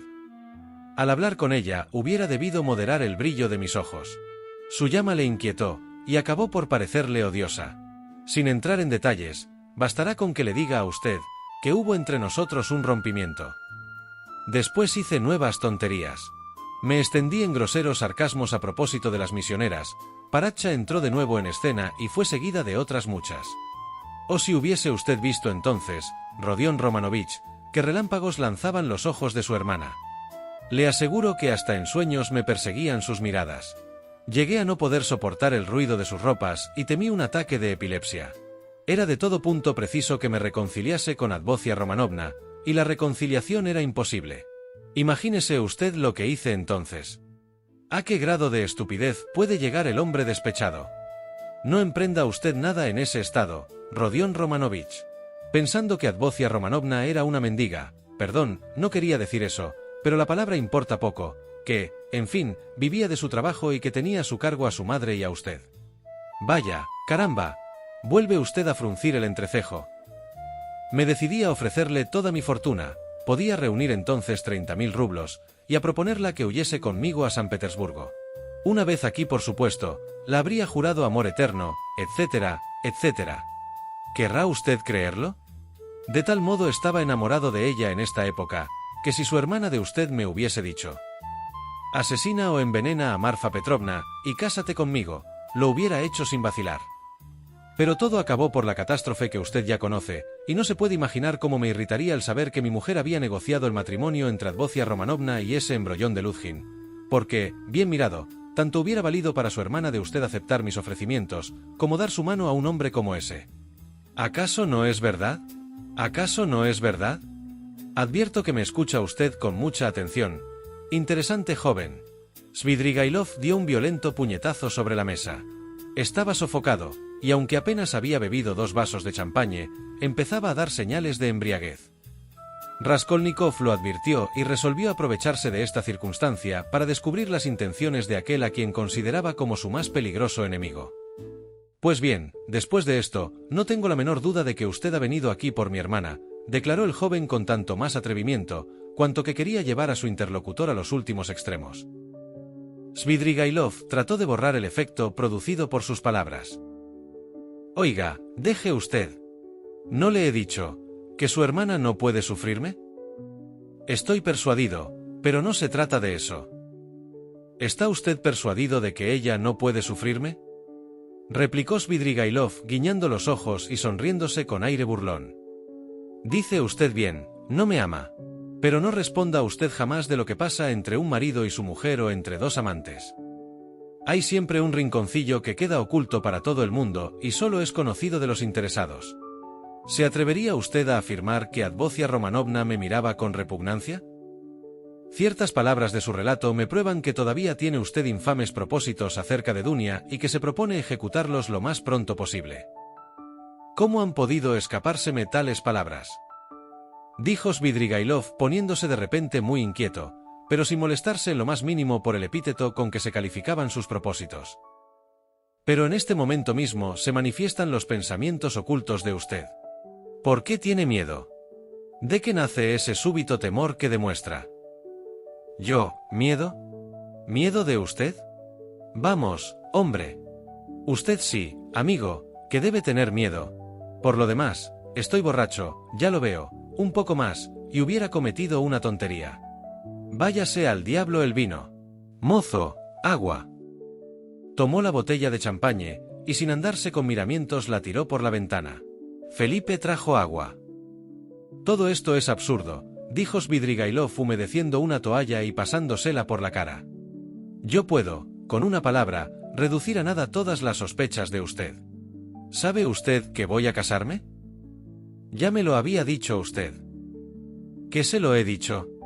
Pues me había olvidado, pero, de todas maneras, cuando le anuncié mi próximo matrimonio, podía hablar de él en forma dubitativa, pues aún no había nada de cierto. Ahora es cosa hecha, y si en este momento no tuviese que hacer, le conduciría a casa de mi futura. Me gustaría saber si usted aprueba mi decisión. Caramba, no cuento más que con 10 minutos. Sin embargo, quiero contarle la historia de mi matrimonio, es bastante curiosa. ¿Quiere usted irse todavía? No quiero, ahora no le dejo a usted. ¿No me deja? Pues adelante, ya lo veremos. Sin duda, yo le enseñaré a usted mi futura, pero no ahora, porque tenemos que separarnos muy pronto. Usted va por la izquierda y yo por la derecha. ¿Ha oído usted hablar de cierta señora Reslich, en cuya casa estoy actualmente de pupilo? Pues ella es quien cuida de todo. Tú te aburres, me decía, y esto será para ti una distracción momentánea. Yo soy, en efecto, un hombre melancólico y huraño. ¿Usted cree que soy alegre? Desengáñese, yo tengo el humor sombrío, pero no hago mal a nadie. Algunas veces me paso 3 días seguidos en un rincón, sin hablar una palabra. Por otra parte, esa bribona de Reslich tiene su plan. Cuenta con que me disgustaré pronto con mi mujer, que la echaré de mi lado y que ella la lanzará a la circulación. Sé, por ella, que el padre, antiguo funcionario, está enfermo. Desde hace 3 años no puede valerse de las piernas y no deja la butaca. La madre es una señora muy inteligente, el hijo está empleado en provincias y no ayuda lo más mínimo a sus padres, la hija mayor está casada y no da señales de vida. Esta pobre gente tiene que mantener a 2 sobrinas de corta edad. La hija menor ha sido retirada del colegio antes de haber acabado sus estudios, cumplirá 16 años antes de un mes, y esta es la que me destinan. Provisto de estos datos, me presento a los padres como un propietario viudo, de buena familia, que está bien relacionado y que además tiene buena fortuna. Mis 50 años no suscitan la más ligera objeción. Había que verme hablando con el papá y la mamá. Fue aquello lo más divertido. Llega la muchacha, vestida con traje corto, y me saluda, poniéndose del color de la amapola, sin duda había aprendido la lección. No conozco el gusto de usted en punto a rostros femeninos, mas para mí, esos 16 años, esos ojos todavía infantiles, esa timidez, esas lagrimitas púdicas, todo ello tiene más encanto que la belleza. Por otra parte, la muchacha es muy linda, con sus cabellos claros, sus ricitos caprichosos, sus labios purpurinos y ligeramente gruesos, unos senos nacientes.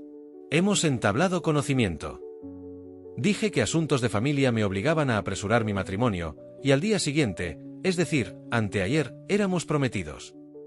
Desde entonces, cuando voy a verla, la tengo sentada sobre mis rodillas durante todo el tiempo que dura mi visita y a cada minuto la beso. La chiquilla se pone como la grana, pero se deja querer. Su mamá le ha dado, sin duda, a entender que un futuro esposo puede permitirse estas libertades. De esta manera, comprendidos los derechos de prometido, no son menos agradables que los de marido. Puede decirse que la naturaleza y la verdad hablan por boca de esta niña. He conversado 2 veces con ella, la chiquilla no es tonta del todo, tiene una manera de mirarme disimuladamente, que incendia todo mi ser. Su fisonomía se parece mucho a la de la Virgen Sistina. ¿Ha reparado usted en la expresión fantástica que Rafael supo dar a esa cabeza de virgen? Pues algo semejante hay en el rostro de la joven. Desde el día siguiente de nuestros esponsales, la he llevado a mi futura regalos por valor de 1500 rublos, diamantes, perlas, un neceser de toilette de plata, la carita de la Madonna resplandecía. Ayer no me privé de sentarla sobre mis rodillas, y vi en sus ojos lágrimas que trataba de ocultar. Nos dejaron solos. Entonces me echó un brazo al cuello, y besándome, me juró que sería para mí una esposa buena, obediente y fiel, que me haría feliz, que me consagraría todos los instantes de su vida y que, en cambio, no quería de mí más que mi cariño, nada más. No tengo necesidad de regalos, me ha dicho. Oír a un ángel de 16 años, con las mejillas coloreadas de un pudor virginal, que le hace a usted esta declaración con lágrimas de entusiasmo en los ojos. Esto es delicioso. Le llevaré a casa de mi prometida, pero no puedo enseñársela a usted enseguida. ¿De modo que esa monstruosa diferencia de edad aguijonea la sensibilidad de usted? ¿Es posible que piense seriamente en contraer semejante matrimonio? ¡Qué austero moralista!, dijo burlándose Svidrigailov. ¿Dónde va a anidar la virtud? Sonreía. ¿Sabe usted que me hacen mucha gracia sus exclamaciones de indignación? Llamó a Felipe, pagó lo que había tomado y se levantó. Siento mucho, continuó, no poder detenerme más tiempo con usted, pero ya volveremos a vernos. Tenga usted un poco de paciencia. Salió del traktir. Raskolnikov le siguió. La embriaguez de Svidrigailov se disipaba a ojos vistas. Fruncía el ceño y parecía muy preocupado, como hombre que está en vísperas de emprender una cosa muy importante. Desde hacía algunos instantes se revelaba en sus movimientos cierta impaciencia, mientras que su lenguaje se hacía cáustico y agresivo. Todo ello parecía justificar una vez más las aprensiones de Raskolnikov, el cual resolvió seguir los pasos del extraño personaje. Cuando estuvieron en la calle, Svidrigailov dijo: «Aquí nos separamos. Usted se va por la derecha y yo por la izquierda, o al contrario. Adiós, amigo mío, hasta la vista». Y se dirigió hacia el mercado de Leno.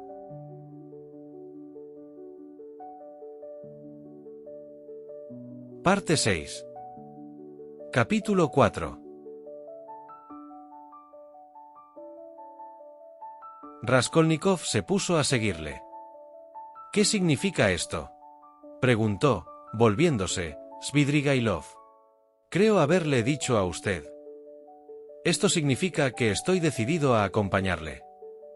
«¿Qué dice?». Los dos se detuvieron, y durante un minuto se midieron con la vista. «En la semiembriaguez de usted», replicó Raskolnikov, «me ha dicho lo bastante para convencerme de que, lejos de haber renunciado a sus odiosos proyectos contra mi hermana, le interesan más que nunca. Sé que esta mañana mi hermana ha recibido una carta. No ha perdido usted el tiempo desde su llegada a San Petersburgo. Que en el curso de las idas y venidas de usted se haya encontrado una mujer, es cosa posible, pero esto nada significa, y deseo convencerme por mí mismo». Probablemente Raskolnikov no hubiera sabido decir de qué cosa quería convencerse.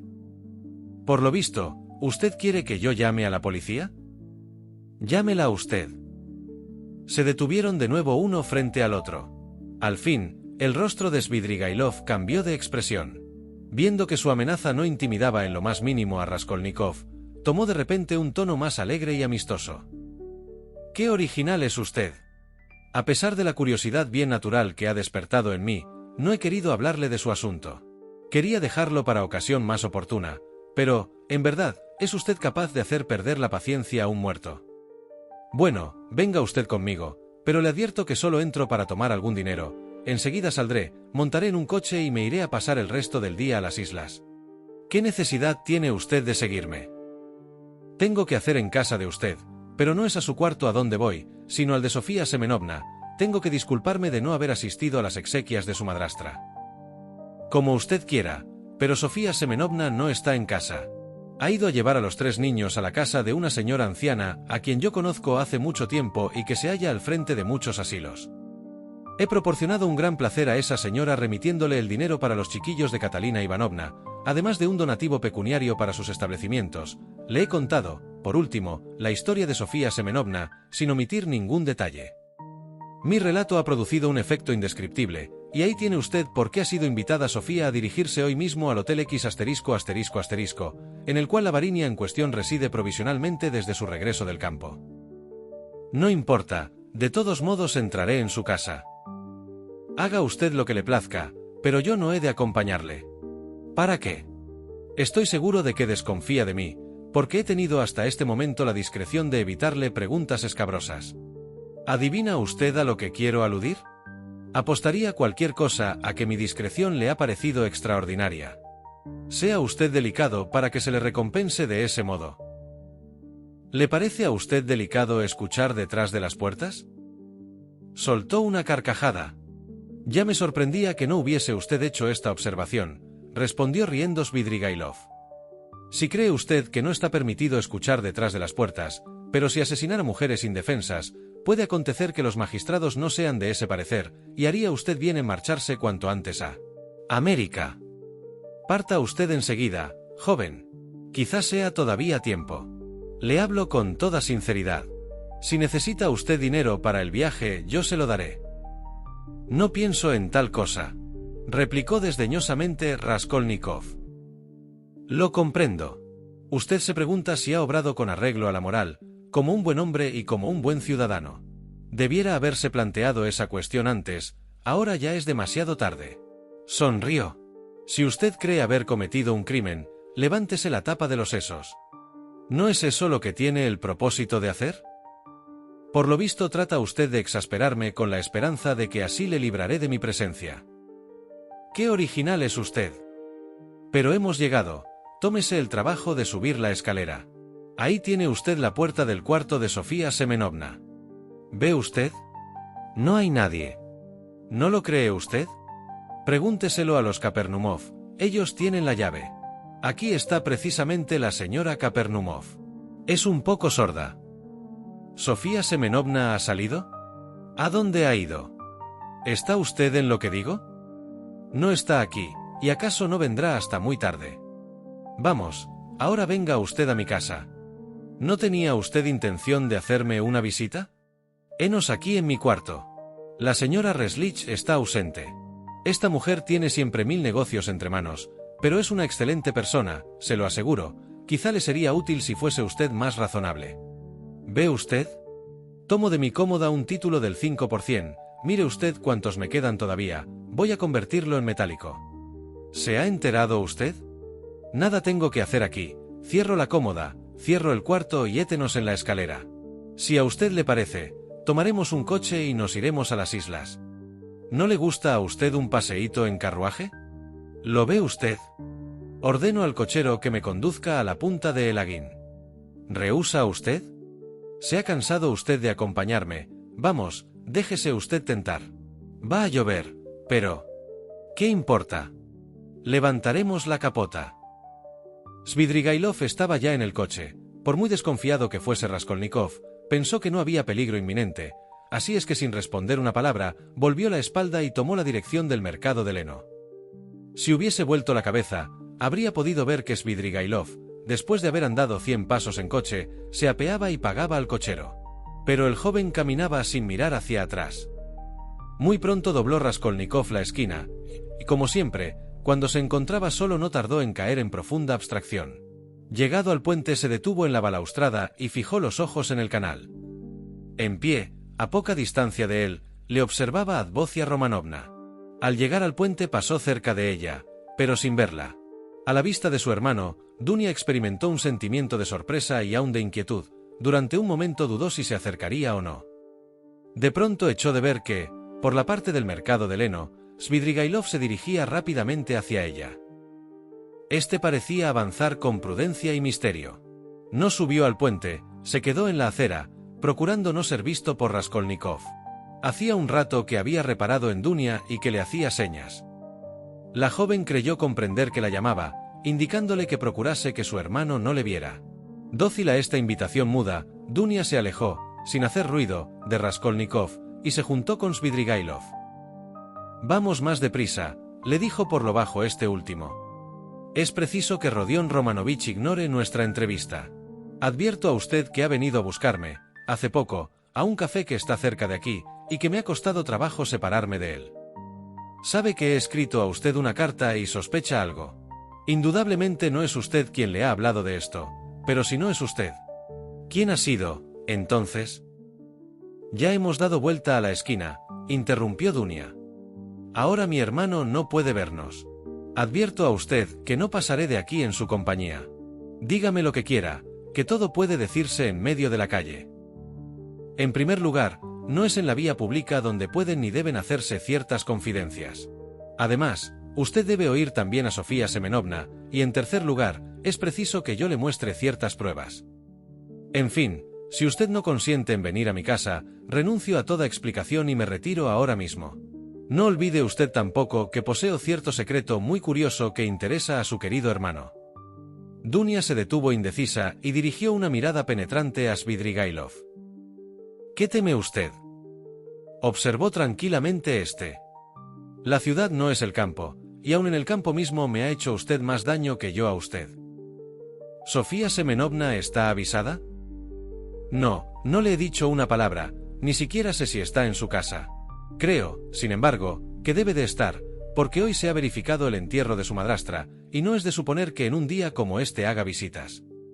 Por el momento no quiero hablar de eso a nadie, y hasta siento, en cierto modo, haberme clareado con usted. En tales casos, la menor palabra pronunciada a la ligera equivale a una denuncia. Yo vivo cerca, en esta casa, he aquí nuestro portero, me conoce muy bien. ¿Ve usted? Me saluda. Ve que vengo con una señora, sin duda se ha fijado ya en la fisonomía de usted. Esta circunstancia debe tranquilizarla si desconfía de mí. Perdóneme si le hablo tan crudamente. Vivo aquí, en un cuarto amueblado, no hay más que un tabique entre el cuarto de Semenovna y el mío, y todo el piso está habitado por diferentes vecinos. ¿Por qué, pues, tiene usted tanto miedo como un niño? ¿Qué tengo yo de terrible? Svidrigailov trató de sonreírse bondadosamente, pero no lo consiguió. Latíale el corazón con fuerza y tenía oprimido el pecho.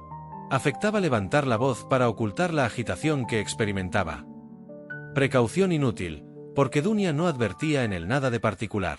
Las últimas palabras de su interlocutor habían irritado demasiado a la orgullosa joven para que pensase en otra cosa que en la herida de su amor propio. Aunque sé que es usted un hombre sin honor, no le temo. Condúzcame usted, dijo con tono tranquilo que desmentía, es verdad, la extrema palidez de su semblante. Svidrigailov se detuvo delante del cuarto de Sonia. Permítame usted que vea si está en la habitación. No, no está, es una contrariedad, pero sé que vendrá dentro de poco. No ha podido salir más que para ver a una señora que se interesa por los huérfanos. Yo también me he ocupado en ese asunto. Si Sofía Semenovna no ha vuelto dentro de 10 minutos y usted tiene necesidad de hablarle, la enviaré a casa de usted hoy mismo. Este es mi alojamiento, se compone de estas 2 habitaciones. Detrás de esa puerta habita mi patrona, la señora Reslich. Ahora fíjese usted, voy a mostrarle mis principales pruebas. Mi alcoba tiene esta puerta que conduce a un alojamiento de 2 piezas, el cual está enteramente vacío. Entérese usted, es preciso que tenga un conocimiento exacto de todos los lugares. Svidrigailov ocupaba 2 habitaciones bastante grandes. Dunia miraba en derredor de sí con desconfianza, pero no descubría nada sospechoso ni en los muebles ni en la disposición del local. No obstante, pudo advertir que Svidrigailov habitaba entre 2 departamentos en cierto modo inhabitados. Para llegar hasta el suyo había que atravesar 2 aposentos, puede decirse que vacíos, que formaban parte de la habitación de su propietaria. Abriendo la puerta que ponía en comunicación su alcoba con el departamento no alquilado, Svidrigailov mostró este último a Dunia. La joven se detuvo en el umbral, sin comprender por qué se le invitaba a mirar, pero enseguida le dio Svidrigailov la explicación. ¿Ve usted esa habitación grande, la segunda? Fíjese usted en esa puerta cerrada con llave. A su lado hay una silla, la única que se encuentra en las 2 habitaciones. Yo la llevé de mi cuarto para escuchar más cómodamente. La mesa de Sofía Semenovna está colocada precisamente detrás de esta puerta. La joven estaba sentada ahí y hablaba con Rodion Romanovich, mientras que aquí, en una silla, escuchaba yo su conversación. He estado sentado en este sitio 2 tardes seguidas, y cada vez 2 horas, y así he podido enterarme de alguna cosa. ¿Qué le parece a usted? ¿Qué ha sido un espía? Ahora entraremos en mi cuarto. Aquí no puede uno ni sentarse. Condujo a Dunia a la habitación que le servía de sala, y le ofreció un asiento cerca de la mesa. Él se sentó a distancia respetuosa, pero le brillaban los ojos con el mismo fuego que en otro tiempo había asustado tanto a la joven. Esta estaba temblando, a pesar de la tranquilidad que procuraba demostrar, y dirigió en torno suyo otra mirada de desconfianza. La situación aislada del alojamiento de Svidrigailov acabó por atraer su atención. Quiso preguntar si, por lo menos, estaba en casa la patrona. Pero su orgullo no le permitió hacer esta pregunta. Por otra parte, la inquietud relativa a su seguridad personal no era nada en comparación de la otra ansiedad que torturaba su corazón. Aquí tiene usted su carta, comenzó a decir, depositándola encima de la mesa. Lo que usted me ha escrito. ¿Es posible? Usted me da a entender que mi hermano ha cometido un crimen. Las insinuaciones de usted son bien claras, no trate ahora de recurrir a subterfugios. Sepa usted que antes de sus pretendidas revelaciones he oído hablar de este cuento absurdo, del cual no creo una palabra. Eso es aún más ridículo que odioso. Conozco estas sospechas e ignoro la causa que las ha hecho nacer. Usted no puede tener pruebas. Sin embargo, ha prometido darlas. Hable, pues, pero le advierto que no le creo. Dunia pronunció estas palabras con extrema rapidez, y por un instante la emoción que experimentaba coloreó de rojo sus mejillas. Si usted no me creyese, ¿hubiese podido resolverse a venir sola a mi casa? ¿Por qué, pues, ha venido? ¿Por pura curiosidad? No me atormente más y hable usted. Hay que convenir que es usted una joven valiente. Creía verdaderamente que había usted suplicado al señor Razumikin que la acompañase. Pero he podido convencerme de que no solo no ha venido con usted, sino de que no la ha seguido a distancia. Es usted una mujer discreta y valerosa. Ha pensado en Rodion Romanovich y, por lo demás, en usted todo es divino. En lo que concierne a su hermano, ¿qué he de decirle a usted si acaba de verle? ¿Cómo le encuentra? ¿Y es en eso solamente en lo que funda usted su acusación? Claro que no, no es en eso precisamente, sino en las propias palabras de Rodion Romanovich. Ha venido 2 días seguidos a hablar con Sofía Semenovna. Ya he indicado a usted dónde estuvieron sentados. Lo confesó todo a la joven, es un asesino. Mató a una vieja usurera, en cuya casa había empeñado algunos objetos. Pocos momentos después del asesinato, la hermana de la víctima, una vendedora de ropa blanca llamada Isabel, entró por casualidad y también la mató. Se sirvió para asesinar a las 2 mujeres, de un hacha que llevaba a prevención. Su propósito era robar y robó, tomó dinero y diversos objetos. Eso es lo que, palabra por palabra, ha contado a Sofía Semenovna. Ella sola conoce el secreto, pero no es cómplice del asesinato, todo al contrario, al oírlo referir se quedó tan espantada como lo está usted ahora. Puede usted tranquilizarse. No será ella la que denuncie a su hermano de usted. Eso es imposible. Balbuceó Dunia, jadeante, no tenía la menor razón ni el más pequeño motivo para cometer ese crimen. Eso es una mentira. El robo explica el móvil del asesinato. Su hermano de usted tomó dinero y joyas. Es verdad que, según su propia confesión, ni del uno ni de las otras ha sacado el menor provecho, y que hubo de ocultarlo todo bajo una piedra, en donde está todavía, pero esto es porque no se ha atrevido a utilizarlo. ¿Es verosímil que haya robado? ¿Ha podido tener siquiera este pensamiento? Exclamó Dunia levantándose vivamente. ¿Usted lo conoce? ¿Le cree usted capaz de ser ladrón? Esa categoría, Advocia Romanovna, comprende infinito número de variedades. En general, los rateros tienen conciencia de su infamia. He oído hablar, sin embargo, de un hombre muy noble que desvalijó un correo. ¿Quién sabe si su hermano de usted pensaba cumplir una acción laudable? También yo, como usted, no hubiera creído esa historia si la hubiese sabido por un medio indirecto, pero forzoso me es dar crédito al testimonio de mis oídos. ¿A dónde va usted, Advocia Romanovna? Voy a ver a Sofía Semenovna, respondió con voz débil la joven. ¿Dónde está la entrada de su cuarto? Puede que ya haya vuelto, quiero verla enseguida. Es menester que ella. Advocia Romanovna no pudo acabar, se ahogaba materialmente. Según todas las apariencias, Sofía Semenovna no estará de vuelta hasta la noche. Su ausencia debía ser muy corta, pero, puesto que no ha vuelto aún, no regresará hasta muy tarde. ¿De ese modo mientes? Ya lo veo, has mentido, no dices más que mentiras. No te creo. No te creo. Exclamó Dunia en un arranque de cólera que la ponía fuera de sí. Casi desfallecida, se dejó caer sobre una silla que Svidrigailov se apresuró a acercarle.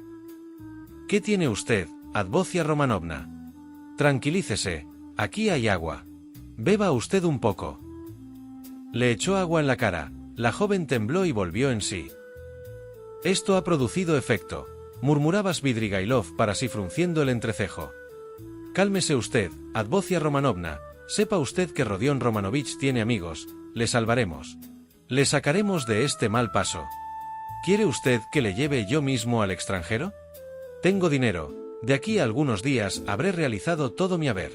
En cuanto al crimen, su hermano de usted hará una infinidad de buenas acciones que borrarán su delito. Quizá llegue a ser todavía un grande hombre. Vamos. ¿Cómo está usted? ¿Cómo se siente? El miserable. Todavía se burla. Déjeme usted. ¿A dónde quiere usted ir? A su lado. ¿En dónde está? Usted lo sabe. ¿Por qué está cerrada esa puerta? Por ella hemos entrado y ahora está cerrada con llave. ¿Cuándo la ha cerrado usted? No era necesario que toda la casa nos oyese. En el estado en que usted se encuentra. ¿Para qué quería buscar a su hermano? ¿Quiere usted causar su perdición? La conducta de usted le pondrá furioso, y él mismo irá a denunciarse. Sepa usted también que se le vigila, y que la menor imprudencia por parte de usted le será funesta. Espere un poco. Le he visto, le he hablado hace un momento, todavía puede salvarse. Siéntese, vamos a examinar juntos lo que hay que hacer, para eso la he invitado a venir a mi casa, pero siéntese usted. Dunia se sentó. Svidrigailov tomó asiento cerca de ella. ¿Cómo podría usted salvarle? ¿Acaso eso es posible? Todo depende de usted, comenzó a decir en voz baja. Brillábanle los ojos, y su emoción era tal, que no podía hablar. Dunia, aterrada, retiró un tanto su silla. Una sola palabra de usted y se salva, continuó el todo tembloroso. Yo le salvaré, tengo dinero y amigos. Le haré partir inmediatamente para el extranjero, le proporcionaré un pasaporte.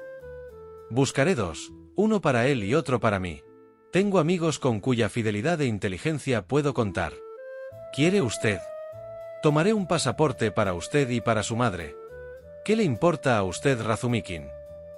Mi amor vale tanto como el suyo. La amo a usted con toda mi alma. Déjeme besar el borde de su vestido, se lo ruego. El ruido que hace su falda me vuelve loco. Mande usted, ejecutaré todas sus órdenes, cualesquiera que sean, haré lo imposible, las creencias de usted serán las mías. O no me mire usted de ese modo, que me mata. Comenzaba a delirar. Se hubiera dicho que tenía un ataque de enajenación mental. Dunia dio un salto hacia la puerta y empezó a sacudirla con todas sus fuerzas. «Abrid, abrid», gritó, creyendo que la oirían fuera. «Abrid. ¿No hay nadie en esta casa?» Svidrigailov se levantó, había recobrado ya en parte su sangre fría, y una sonrisa amarga erraba en sus labios temblorosos. «No hay nadie aquí», dijo lentamente. «La patrona ha salido y usted se equivoca al gritar de ese modo, se toma usted un trabajo inútil. ¿Dónde está la llave? Abre la puerta enseguida, infame. La he perdido y no puedo encontrarla». ¿De modo que esto era un lazo?, gritó Dunia pálida como una muerta, y se lanzó a un rincón, en donde se parapetó tras de una mesita. Después se calló, pero sin apartar los ojos de su enemigo, espiando hasta sus más pequeños movimientos. En pie, frente a ella, en el otro extremo de la habitación, Svidrigailov no se movía de su sitio. Exteriormente, por lo menos, había logrado dominarse. No obstante, su rostro estaba pálido y continuaba sonriendo a la joven con aire burlón. «Ha pronunciado usted la palabra lazo, Advocia Romanovna. En efecto, la he preparado a usted un lazo, y mis medidas están bien tomadas. Sofía Semenovna no está en su casa, nos separan 5 piezas del cuarto de los Kapernumov. Además, soy, cuando menos, 2 veces más fuerte que usted, e independientemente de esto nada tengo que temer, porque si usted se querella contra mí, su hermano está perdido. Por otra parte, nadie la creerá, todas las apariencias arguyen contra una joven que va sola a la caja de un hombre, y aunque usted se decidiese a sacrificar a su hermano, nada podría usted probar, son muy difíciles las pruebas de una violación, Advocia Romanovna». «¡Miserable!», dijo la joven en voz baja pero vibrante de indignación. «Sí, miserable, pero advierta usted que yo he razonado sencillamente desde el punto de vista de su hipótesis.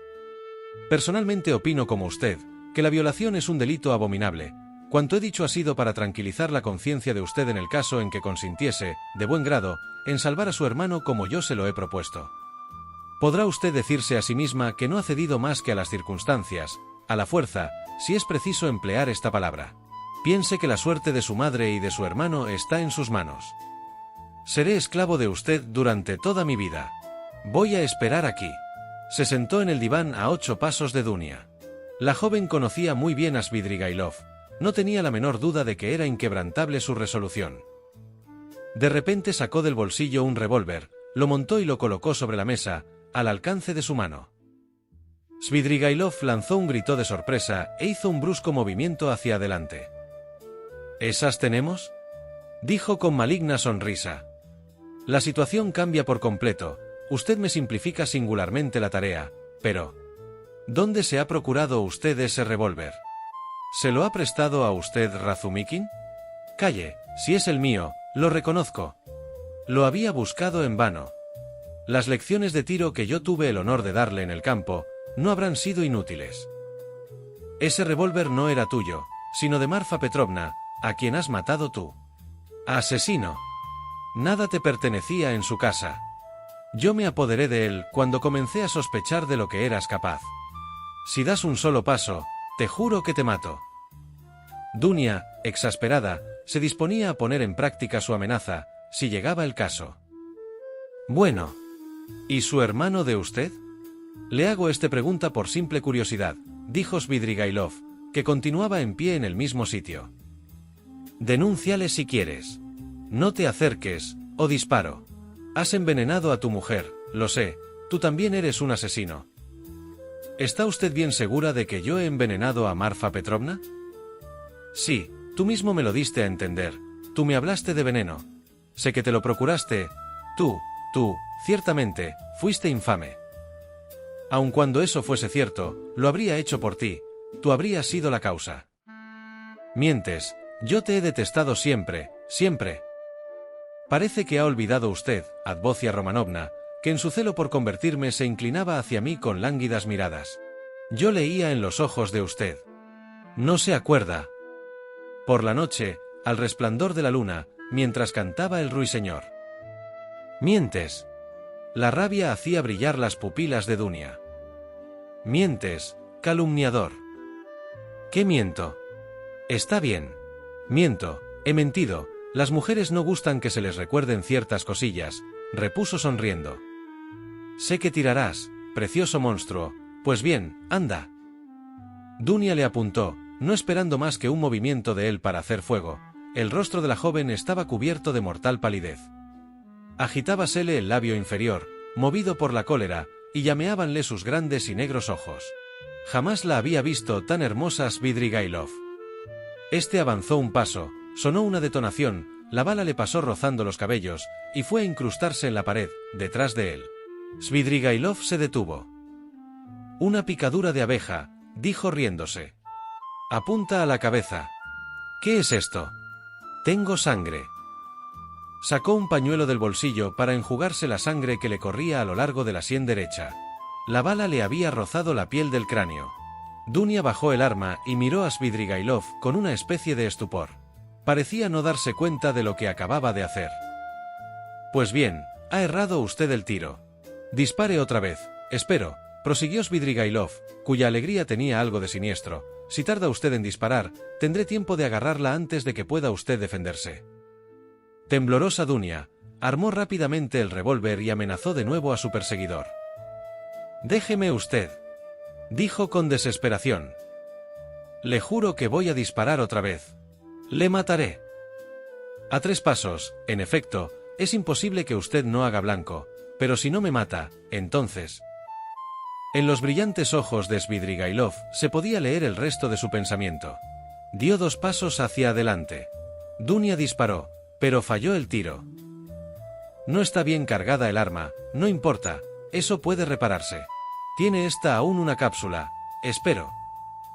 En pie, a 2 pasos de la joven fijaba en ella una mirada ardiente, que expresaba indomable resolución. Dunia comprendió que aquel hombre moriría antes que renunciar a su designio. Sin duda le mataría ahora que estaba solamente a 2 pasos de ella. De repente la joven tiró el revólver. «¿No quiere usted tirar?», dijo Svidrigailov asombrado, y respiró libremente. No era quizá el temor de la muerte el peso más grave de que sentía aliviada su alma. Sin embargo, no hubiera podido explicarse a sí mismo la naturaleza del alivio que experimentó. Se acercó a Dunia y la tomó suavemente por el talle. No resistió la joven, pero, toda temblorosa, le miró con ojos suplicantes. Quiso hablar él, pero no pudo proferir ningún sonido. «Suéltame», suplicó Dunia. Al oírse tutear con una voz que no era la de antes, Svidrigailov se echó a temblar. «¿De modo que no me amas?», preguntó en voz baja. Dunia hizo con la cabeza un signo negativo. «¿Y no podrás amarme, nunca?», continuó él con acento desesperado. «Nunca», murmuró la joven. Durante pocos instantes se libró una lucha terrible en el alma de Svidrigailov. Tenía fijos los ojos en la joven con una expresión indecible. De repente apartó el brazo que había pasado en derredor del talle de Dunia, y alejándose rápidamente de ésta, fue a colocarse delante de la ventana. «Ahí está la llave», dijo después de una pausa, la sacó del bolsillo izquierdo del gabán y la colocó detrás de él en la mesa sin volverse hacia Dunia. «Tómela usted, y váyase pronto». Seguía mirando obstinadamente por la ventana. Dunia se aproximó a la mesa para tomar la llave. «Pronto, pronto», repitió Svidrigailov. No había cambiado de posición, no la miraba, pero aquella palabra, pronto, había sido pronunciada de modo tal, que su significación no dejaba lugar a dudas. Dunia tomó la llave, dio un salto hacia la puerta y salió rápidamente de la habitación. Un instante después corría como loca a lo largo del canal, en la dirección del puente ******. Svidrigailov permaneció todavía 3 minutos cerca de la ventana. Al cabo se volvió con lentitud, dirigió una mirada en derredor suyo, y se pasó la mano por la frente. Sus facciones, desfiguradas por una extraña sonrisa, expresaban tremenda desesperación. Al advertir que tenía sangre en la mano, la miró con cólera, y luego mojó un paño y se lavó la herida.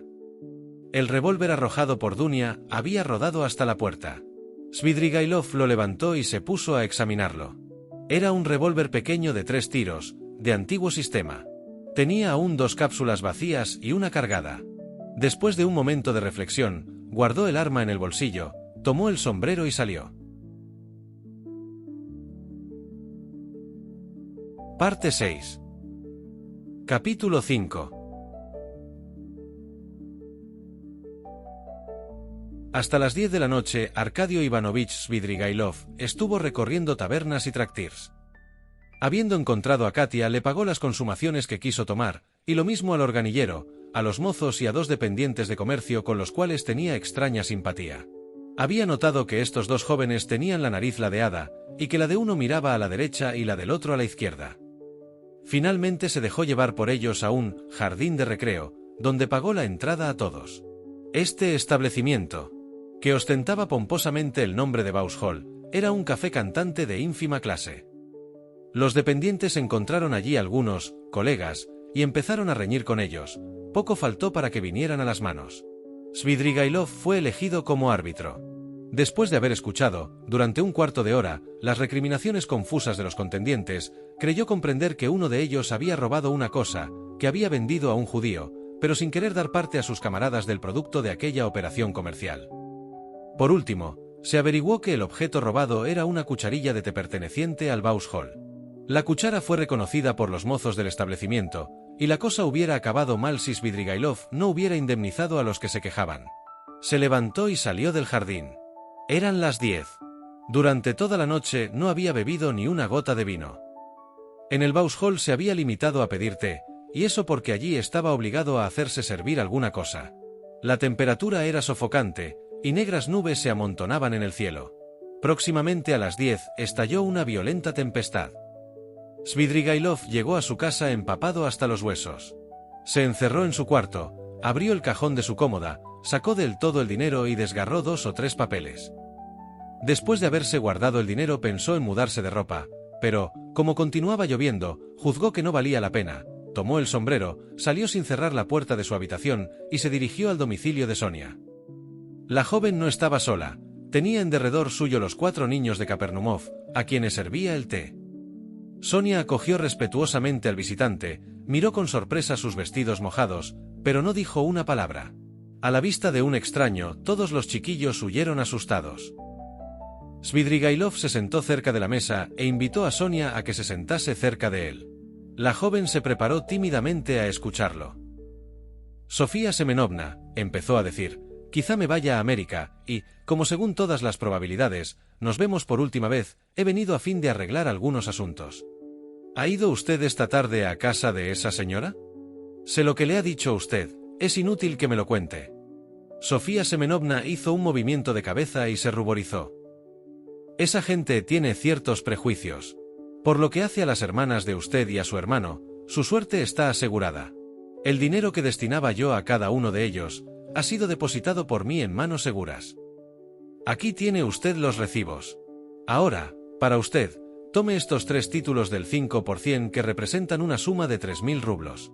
Deseo que esto quede entre nosotros y que nadie sepa nada de ello. El dinero le es necesario, Sofía Semenovna, porque no puede usted continuar viviendo de este modo. Ha tenido usted tantas bondades con los huérfanos, con la difunta y conmigo, balbuceó Sonia. Que aunque apenas le haya dado a usted las gracias, no crea usted que...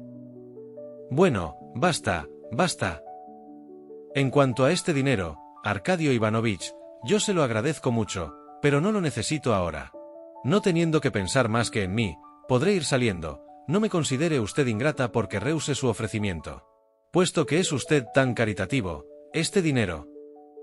Tómelo usted, Sofía Semenovna, se lo suplico, no me haga usted objeciones, no tengo tiempo de oírlas. Raskolnikov se encuentra entre 2 alternativas, o pegarse un tiro o ir a Siberia. Al oír estas palabras, Sonia se echó a temblar y miró aterrada a su interlocutor.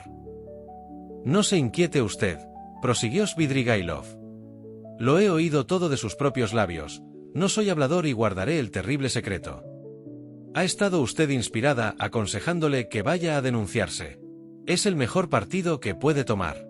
Cuando vaya a Siberia, usted le acompañará. No es eso. En tal caso, tendrá usted necesidad de dinero. Le hará a usted falta para él.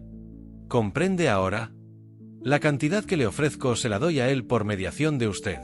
Además, usted ha prometido a Amalia Ivanovna pagar lo que se le debe. ¿Por qué asume usted siempre, tan ligeramente, semejantes compromisos? La deudora de esa alemana no era usted, sino Catalina Ivanovna. Ha debido usted enviar al diablo a la alemana, es preciso más cálculo en la vida. Si mañana, o pasado mañana, le preguntase a alguien por mí, no hable de mi visita, ni diga a nadie que le he dado dinero. Y, ahora, hasta la vista, se levantó.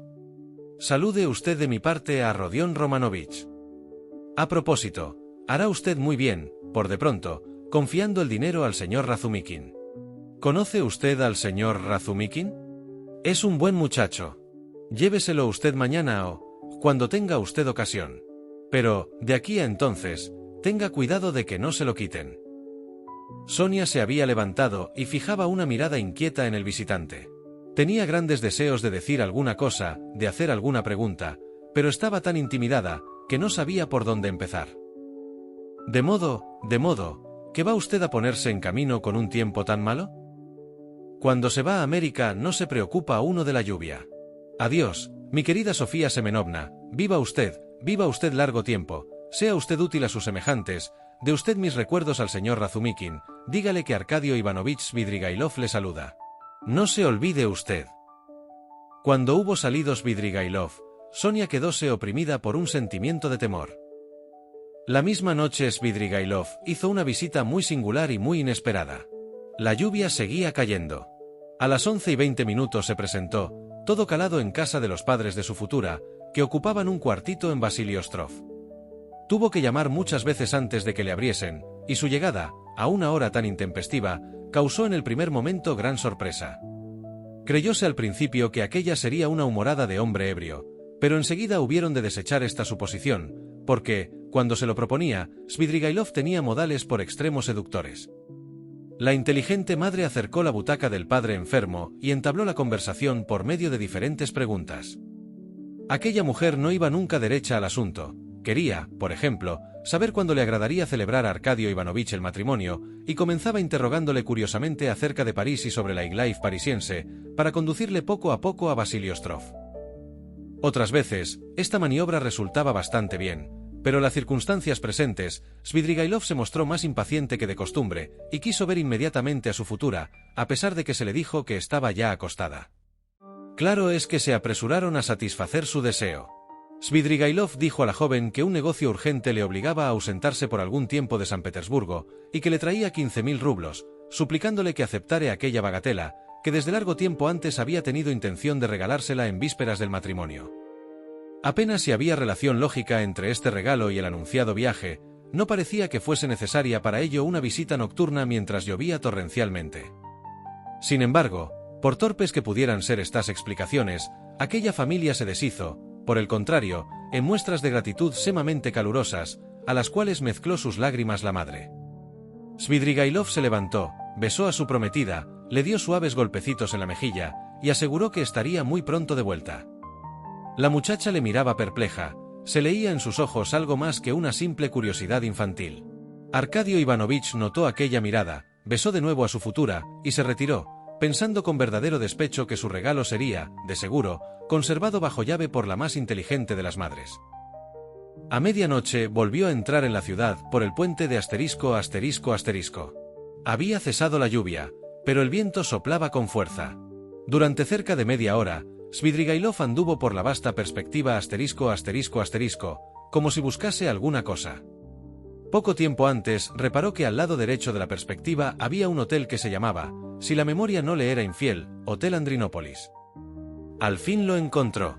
Era un gran edificio de madera, en el cual, a pesar de lo avanzado de la noche, se veía luz. Entró y pidió habitación a un criado harapiento que encontró en el corredor. Después de echar una mirada sobre Svidrigailov, el criado le condujo a un cuartito situado al extremo del corredor, debajo de la escalera. Era el único disponible. ¿Hay té?, preguntó Svidrigailov. Puede hacerse. ¿Qué hay además?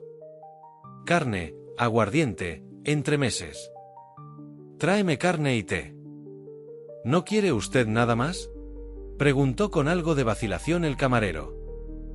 No quiero, gracias. El hombre harapiento se alejó muy contrariado. Esa casa debe ser alguna otra cosa que un hotel, pensó Svidrigailov, pero yo también debo tener el aspecto de un hombre que vuelve de un café cantante y que ha tenido una aventura en el camino. Sin embargo, me gustaría saber qué clase de gente viene aquí. Encendió la vela y empezó a examinar detenidamente la habitación. Era tan estrecha y baja, que un hombre de la estatura de Svidrigailov podía apenas estar de pie. El mobiliario se componía de una cama muy sucia, de una mesa de madera barnizada y de una silla. La tapicería destrozada estaba tan polvorienta, que con dificultad se adivinaba su primitivo color. La escalera cortaba diagonalmente el techo, lo que daba a esta habitación el aspecto de una buhardilla. Svidrigailov puso la bujía sobre la mesa, se sentó en la cama y se quedó pensativo. Pero un incesante ruido que se oía en el cuarto inmediato, acabó por atraer su atención. Se levantó, tomó la vela, y fue a mirar por una hendidura del tabique. En una habitación un poco mayor que la suya vio dos individuos, uno en pie y otro sentado en una silla. El primero estaba en mangas de camisa, era rojo, y tenía el cabello rizado. Reprendía a su compañero con voz plañidera. Tú no tenías posición, estabas en la última miseria, te he sacado del fango, y depende de mí el dejarte caer otra vez en él. El amigo a quien se dirigían estas palabras tenía el aspecto de un hombre que quisiese estornudar y no pudiese, de vez en cuando fijaba una mirada estúpida en el orador. No comprendía una palabra de lo que se le decía, quizá tampoco la entendía el que hablaba. Sobre la mesa en que la bujía estaba a punto de consumirse, había un jarro de aguardiente casi vacío, vasos de diversos tamaños, pan, cohombros y servicio de té. Después de haber contemplado atentamente este cuadro, Svidrigailov dejó su observatorio y volvió a sentarse en la cama. Al traer el té y la carne, el mozo no pudo menos de preguntar de nuevo si el señor quería otra cosa. Al oír una respuesta negativa, se retiró definitivamente. Svidrigailov se apresuró a beber una taza de té para entonarse, pero le fue imposible comer. La fiebre, que comenzaba a invadirle, le había quitado el apetito.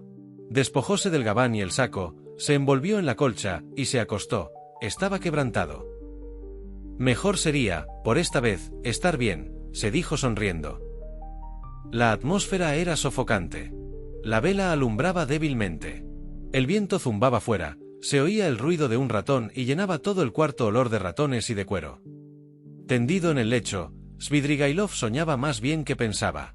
Sus ideas se sucedían confusamente, y hubiera querido fijar en algo su imaginación.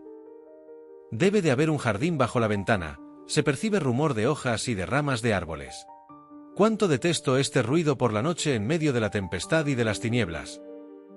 Se acordó de que un momento antes, al pasar junto al Parque Petrovsky, había experimentado la misma penosa impresión. Enseguida pensó en el pequeño Neva, y se estremeció del mismo modo que antes, cuando, de pie sobre el puente, contemplaba el río. En mi vida me ha gustado el agua, ni aun en los paisajes, pensó, y de repente una idea extraña le hizo sonreír. Me parece que ahora debería burlarme de la estética de las comodidades. Sin embargo, heme aquí tan vacilante como el animal que en parecido caso tiene cuidado de elegir su sitio. Si yo hubiese ido hace poco a Petrovsky Ostrov, la verdad es que he tenido miedo al frío y a la oscuridad. Sonrió. Necesito sensaciones agradables. Pero, ¿por qué no apagar la bujía? La sopló.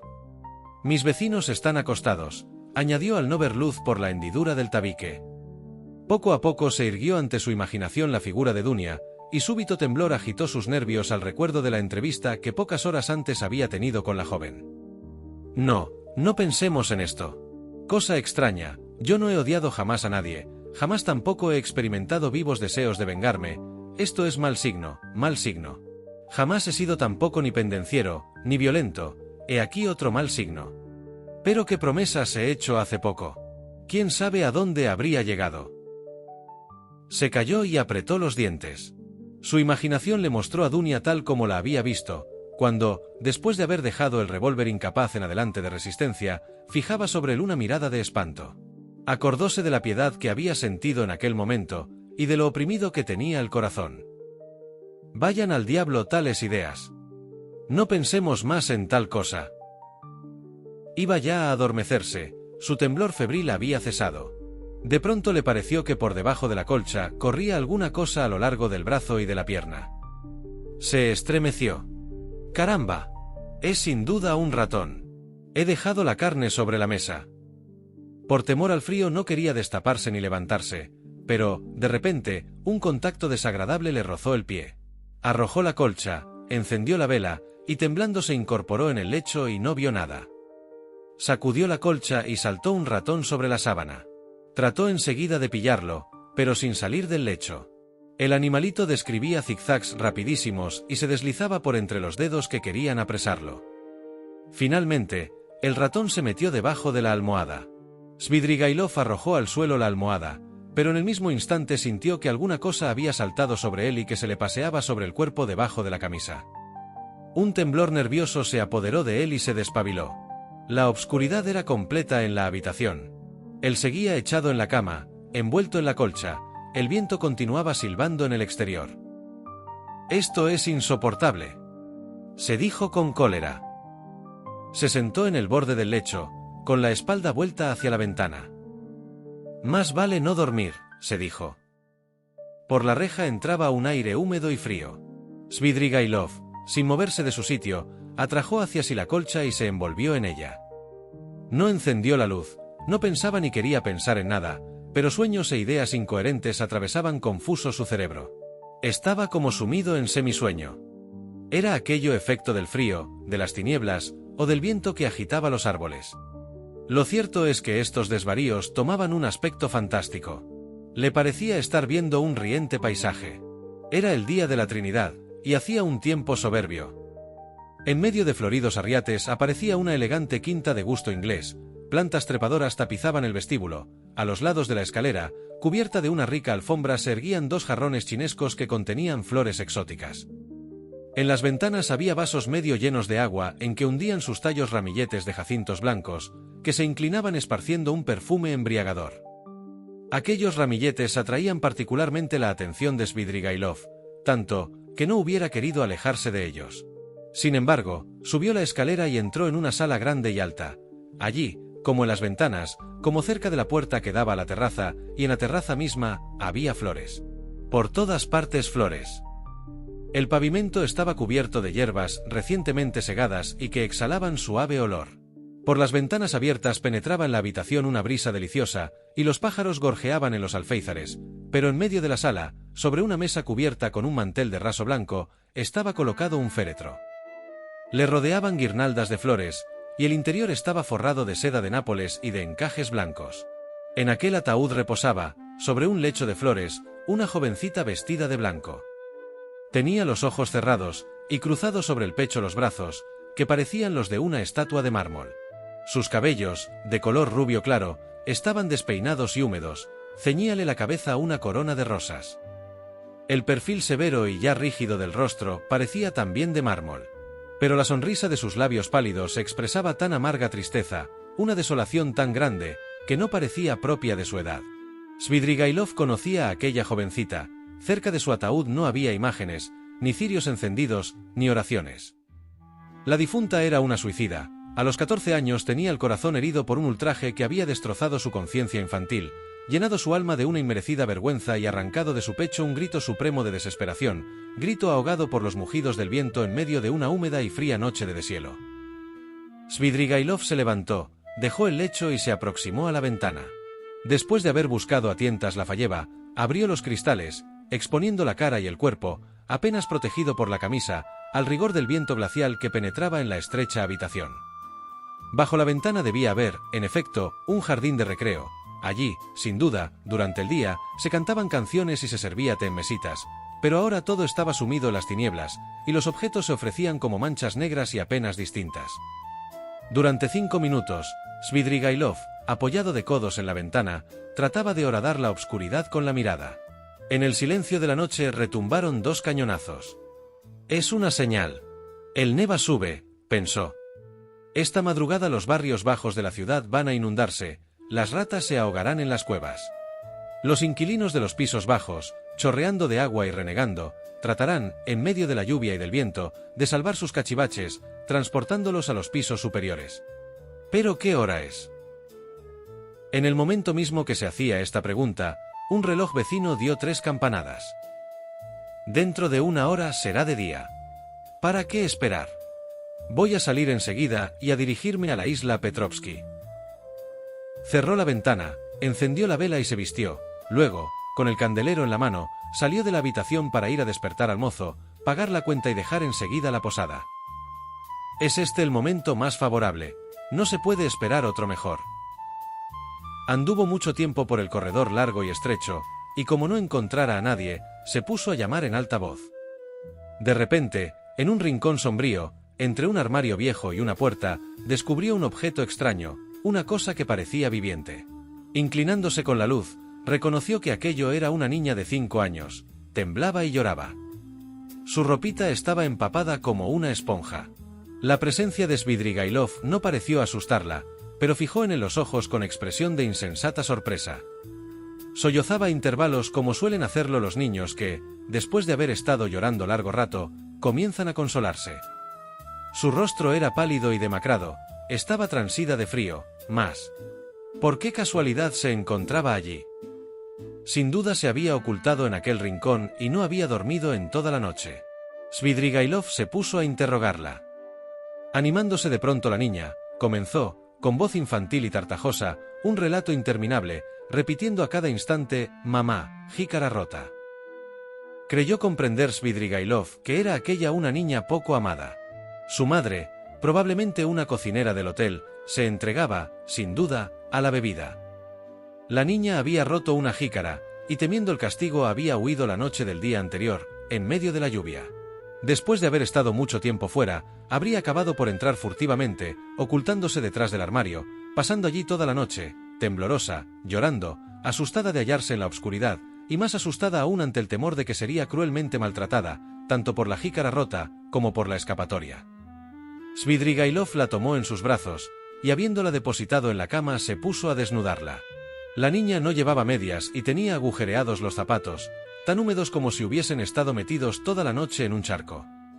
Después la desnudó, la acostó y la envolvió con cuidado en la colcha. La pequeñuela se durmió enseguida, y después que todo hubo terminado, Svidrigailov volvió a caer otra vez en sus pensamientos sombríos. «¿Qué me importa a mí eso?», se dijo con un movimiento de cólera. «¡Qué tontería! En su irritación tomó la vela y buscó al mozo para dejar cuanto antes el hotel. «Una granujilla», dijo, lanzando una blasfemia en el instante en que la puerta se abría, pero se volvió para echar una última mirada sobre la niña, a fin de asegurarse que dormía y cómo dormía. Levantó con precaución la colcha que ocultaba la cabeza. La chiquilla dormía con un sueño profundo, había entrado en calor y sus pálidas mejillas se habían coloreado. Sin embargo, cosa extraña, el encarnado de su tez era mucho más vivo que el que se advierte en el estado normal de los niños. «Es el color de la fiebre», pensó Svidrigailov. «Cualquiera diría que ha bebido». Sus labios purpurinos parecían arder de repente. El hombre creyó advertir que se movían algo las largas pestañas negras de la pequeña durmiente. Bajo los párpados medio cerrados se adivinaban unas pupilas maliciosas, cínicas, en modo alguno infantiles. ¿Estará despierta esta chiquilla y fingirá dormir? En efecto, sus labios sonreían, y temblaban como cuando se hacen esfuerzos para no reír, pero he aquí que cesa de contenerse y prorrumpe en una carcajada, algo desvergonzado, provocativo, aparece en aquel rostro que no tiene ya nada de infantil. Es la cara de una prostituta, de una cocotte francesa. Los ojos de la niña se abren, envuelven a Svidrigailov en una mirada lasciva y apasionada. Le llaman y ríen. Nada más repugnante que aquella cara de niña cuyas facciones respiraban lujuria. ¿Cómo? ¿A los 5 años? Murmuraba, preso de un verdadero espanto. Es posible. Pero he aquí que vuelve hacia él la cara inflamada, le tiende los brazos. ¡Maldita!, exclamó con horror Svidrigailov. Levanta la mano sobre ella, y en el mismo instante se despierta.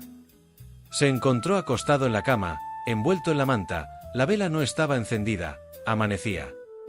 He tenido una pesadilla. Al incorporarse advirtió con cólera que estaba cansado y quebrantado. Eran cerca de las 5. Svidrigailov había dormido demasiado rato. Se levantó, se puso la ropa, húmeda todavía, y notando que tenía el revólver en el bolsillo, lo sacó para asegurarse de si las cápsulas estaban bien colocadas. Después se sentó, y en la primera página de su librito de notas escribió algunas líneas de gruesos caracteres. Después de haber releído lo escrito, se apoyó de codos en la mesa y se absorbió en sus reflexiones. Las moscas se regalaban con la porción de carne que había quedado intacta. Las miró durante largo tiempo y se puso después a darles caza. Al fin se asombró de aquella ocupación, y recobrando de repente la conciencia de sus actos, salió apresurado de la habitación. Un instante después estaba en la calle. Espesa niebla envolvía la ciudad. Svidrigailov caminaba en dirección del pequeño Neva. Mientras andaba por el resbaladizo suelo de madera, veía con la imaginación la isla Petrovsky, con sus senderos, sus céspedes, sus árboles y sus bosquecillos. Ni un transeúnte, ni un coche en toda la extensión de la perspectiva. Las casitas amarillas, con las ventanas cerradas, tenían triste y sucio aspecto. El frío y la humedad hacían estremecer al madrugador paseante que se distraía leyendo casi maquinalmente las muestras de las tiendas. Llegado al fin del piso de madera, a la altura de la gran casa de piedra, vio un perro muy feo que atravesaba el arroyo apretando la cola entre las piernas. Un hombre ebrio yacía tendido en la acera. Svidrigailov miró un instante al borracho y siguió adelante. A la izquierda se ofreció a la vista una torre. «Bah», pensó, «he aquí un buen sitio, ¿para qué ir a la isla Petrovsky? Aquí, a lo menos, la cosa podrá ser confirmada por un testigo». Sonriendo ante esta idea, tomó por la calle *****. Allí se encontraba el edificio coronado por la torre. Vio apoyado en la puerta a un hombrecillo envuelto en un capote de soldado y con un gorro turco, quien, al notar que se aproximaba Svidrigailov, le echó de reojo una mirada huraña. Su fisonomía tenía esa expresión de arisca tristeza que es la marca secular de todos los israelitas. Los dos hombres se examinaron un momento en silencio. Al fin le pareció extraño al funcionario que un individuo que no estaba ebrio se detuviese así, a 3 pasos de él, y le mirase sin decir una palabra. «¿Qué quiere usted?», preguntó, siempre arrimado a la puerta. «Nada, amigo mío, buenos días», respondió Svidrigailov. «Siga usted su camino». «Voy al extranjero». «¿Cómo al extranjero?» «Voy a América». «¿Va a América?» Svidrigailov sacó el revólver y lo montó. El soldado arqueó las cejas. «Oiga usted, este no es sitio de andarse con bromas». ¿Por qué no? Porque este no es sitio. No importa, amigo mío, el lugar es a propósito. Si te preguntan, di que me he ido a América. Apoyó el cañón del revólver sobre la sien derecha. Aquí no se puede hacer eso, replicó el soldado abriendo desmesuradamente los ojos. Svidrigailov oprimió el gatillo. Parte 6. Capítulo 6. Aquel mismo día, entre 6 y 7 de la tarde, Raskolnikov se dirigió a casa de su madre y de su hermana. Las dos mujeres habitaban ahora en casa Bakalayev, en el cuarto de que les había hablado Razumikin. Al subir la escalera, Raskolnikov parecía vacilar aún. Sin embargo, por nada del mundo se hubiera vuelto atrás. Estaba resuelto a hacer aquella visita. Todavía no saben nada, pensó, y están acostumbradas a ver en mí un ser original. Tenía el vestido manchado de lodo y desgarrado. De otra parte, la fatiga física, juntamente con la lucha que se libraba en él desde hacía 24 horas, le había puesto la cara casi desconocida. El joven había pasado la noche en vela. Dios sabe dónde, pero, por lo menos, su partido estaba tomado. Llamó a la puerta, y su madre salió a abrir. Dunia había salido, y la criada no estaba en aquel momento en la casa. Pulkeria Alexandrovna se quedó muda de sorpresa y de alegría. Después, tomando a su hijo por la mano, le llevó a la sala.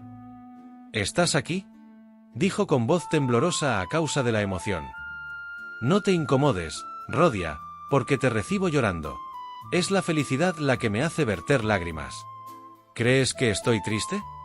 No lo estoy, estoy alegre, ya lo ves, me río, solo que tengo la tonta costumbre de llorar. Desde la muerte de tu padre, lloro por cualquier cosa. ¡Qué sucio estás! Me cayó ayer tanta lluvia encima, comenzó a decir Raskolnikov.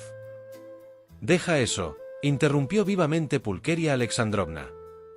¿Piensas que iba a preguntarte con curiosidad de anciana? Puedes estar tranquilo, lo comprendo todo, pues ahora estoy algo iniciada en las costumbres de San Petersburgo y, verdaderamente, veo que aquí la gente tiene más inteligencia que en nuestras ciudades. Me he dicho, una vez para todas, que no debo mezclarme en tus negocios ni pedirte cuentas. Mientras tienes tú quizás el espíritu preocupado, sabe Dios en qué pensamientos. Habría de ir a distraerte con preguntas inoportunas. Dios mío. ¿Ves, Rodia? Ahora estaba preparándome a leer, por tercera vez, el artículo que has publicado en una revista. Demetrio Prokofich me lo ha traído. Ha sido para mí una verdadera revelación. Desde el primer momento lo he comprendido todo y he reconocido lo tonta que he sido. He aquí lo que le preocupa, me he dicho. Da vueltas en su cabeza a ideas nuevas y no gusta que se le aparte de sus reflexiones. Todos los grandes talentos son así. A pesar de la atención con que yo lo leo, hay en tu artículo, hijo mío, muchas cosas que no entiendo. Pero, como soy ignorante, no me asombra el no comprenderlo todo. Enséñamelo, mamá. Raskolnikov tomó el número de la revista y echó una rápida ojeada sobre su artículo. Todo autor experimenta siempre un vivo placer al verse impreso por la primera vez, sobre todo cuando no tiene más que 23 años. Aunque presa de las más crueles angustias, nuestro héroe no pudo subtraerse a esta impresión, pero solo le duró un instante. Después de haber leído algunas líneas, frunció el entrecejo y sintió que le oprimía el corazón terrible sufrimiento. Esta lectura le trajo de repente a la memoria todas las agitaciones morales de los últimos meses, así es que arrojó con violenta repulsión el periódico sobre la mesa. Pero, por tonta que yo sea, Rodia, siguió la madre, puedo, sin embargo, juzgar que de aquí a poco tiempo ocuparás uno de los primeros puestos, si no el primero, en el mundo de la ciencia. Y se han atrevido a suponer que estabas loco. ¿No sabes que se les había ocurrido esa idea? Pobre gente. Por lo demás, ¿cómo podrían comprender qué es la inteligencia? Pero decir, sin embargo, que Dunia, sí, la misma Dunia no estaba muy distante de creerlo. ¿Es esto posible? Hace 6 o 7 días, Rodia, me acongojaba ver cómo estabas instalado, vestido, alimentado, pero ahora reconozco que esto era una tontería mía. En cuanto tú quieras, con tu ingenio y tu talento, llegarás al colmo de la fortuna. Por ahora, sin duda, no tratas de eso, sino que te ocupas en cosas más importantes. ¿Dunia no está aquí, mamá? No, hijo, sale con mucha frecuencia y me deja sola. Demetrio Prokofich tiene la bondad de venir a verme y me habla siempre de ti. Te ama y te estima, hijo mío. En cuanto a tu hermana, no me quejo de las pocas consideraciones que me guarda. Tiene su carácter, como yo tengo el mío. Le agrada que ignore sus cosas, allá ella. Yo, en cambio, no tengo nada oculto para mis hijos.